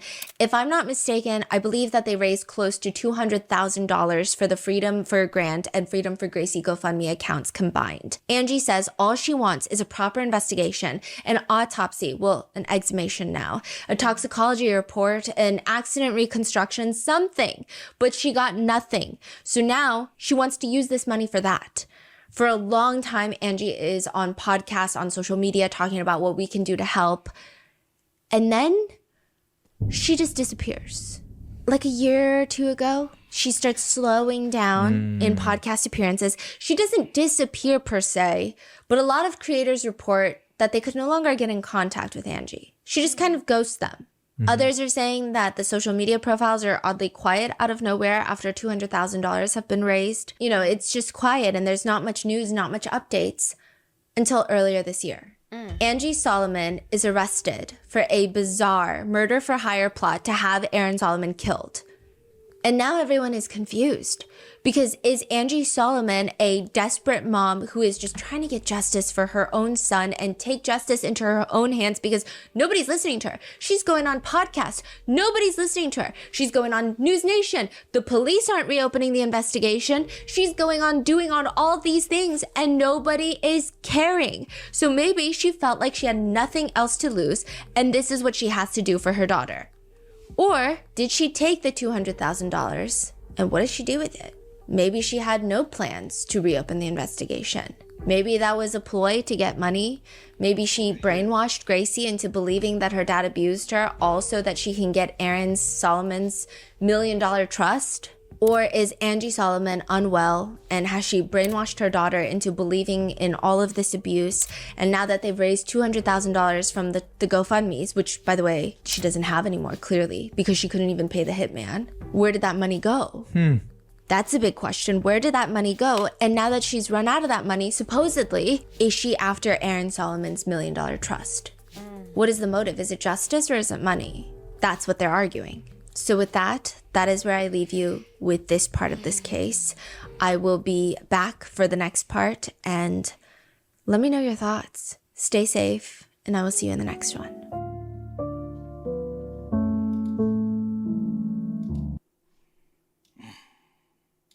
a lot. It is a lot, and you know, I wasn't there. You wasn't there. Yeah. The only thing that I just wish is that the facility had cameras. You know what I'm saying? Just to really just see, you know, what actually happened. Is Aaron telling the truth? You know, as to, I don't know, man. It's so, I don't know. But it's crazy. It's very crazy story. But definitely, all in all, rest in peace to Grant. And I do hope Gracie is doing well. Yeah. And I don't know if we'll be back for. Yeah, we will. We will be back for the. Because I know you will. Yeah. Because I don't know, the case always kind of bothered me, but I never had answers. I think she'll go more in detail with the part 2. Yeah. With the hit and just all of that. Yeah. Yeah. So I definitely want to, because like I said, it always bothered me, and I just dang, I just wish we just really hit the solid truth as to exactly how and what happened. The cause. Yeah. But hey, y'all spam us up in the comments. Y'all let us know y'all thoughts about it for us in the comments. Sorry it had to be such a long video. But, you know, y'all know how it is over here. But until next time, y'all know how it go, man. I do go for the name DJ New Kid. This is Sierra Nicole. We are. Kid and C. We out. Go and get it, ain't no time to kick it. Got a stack and flip for my foes. Dollar.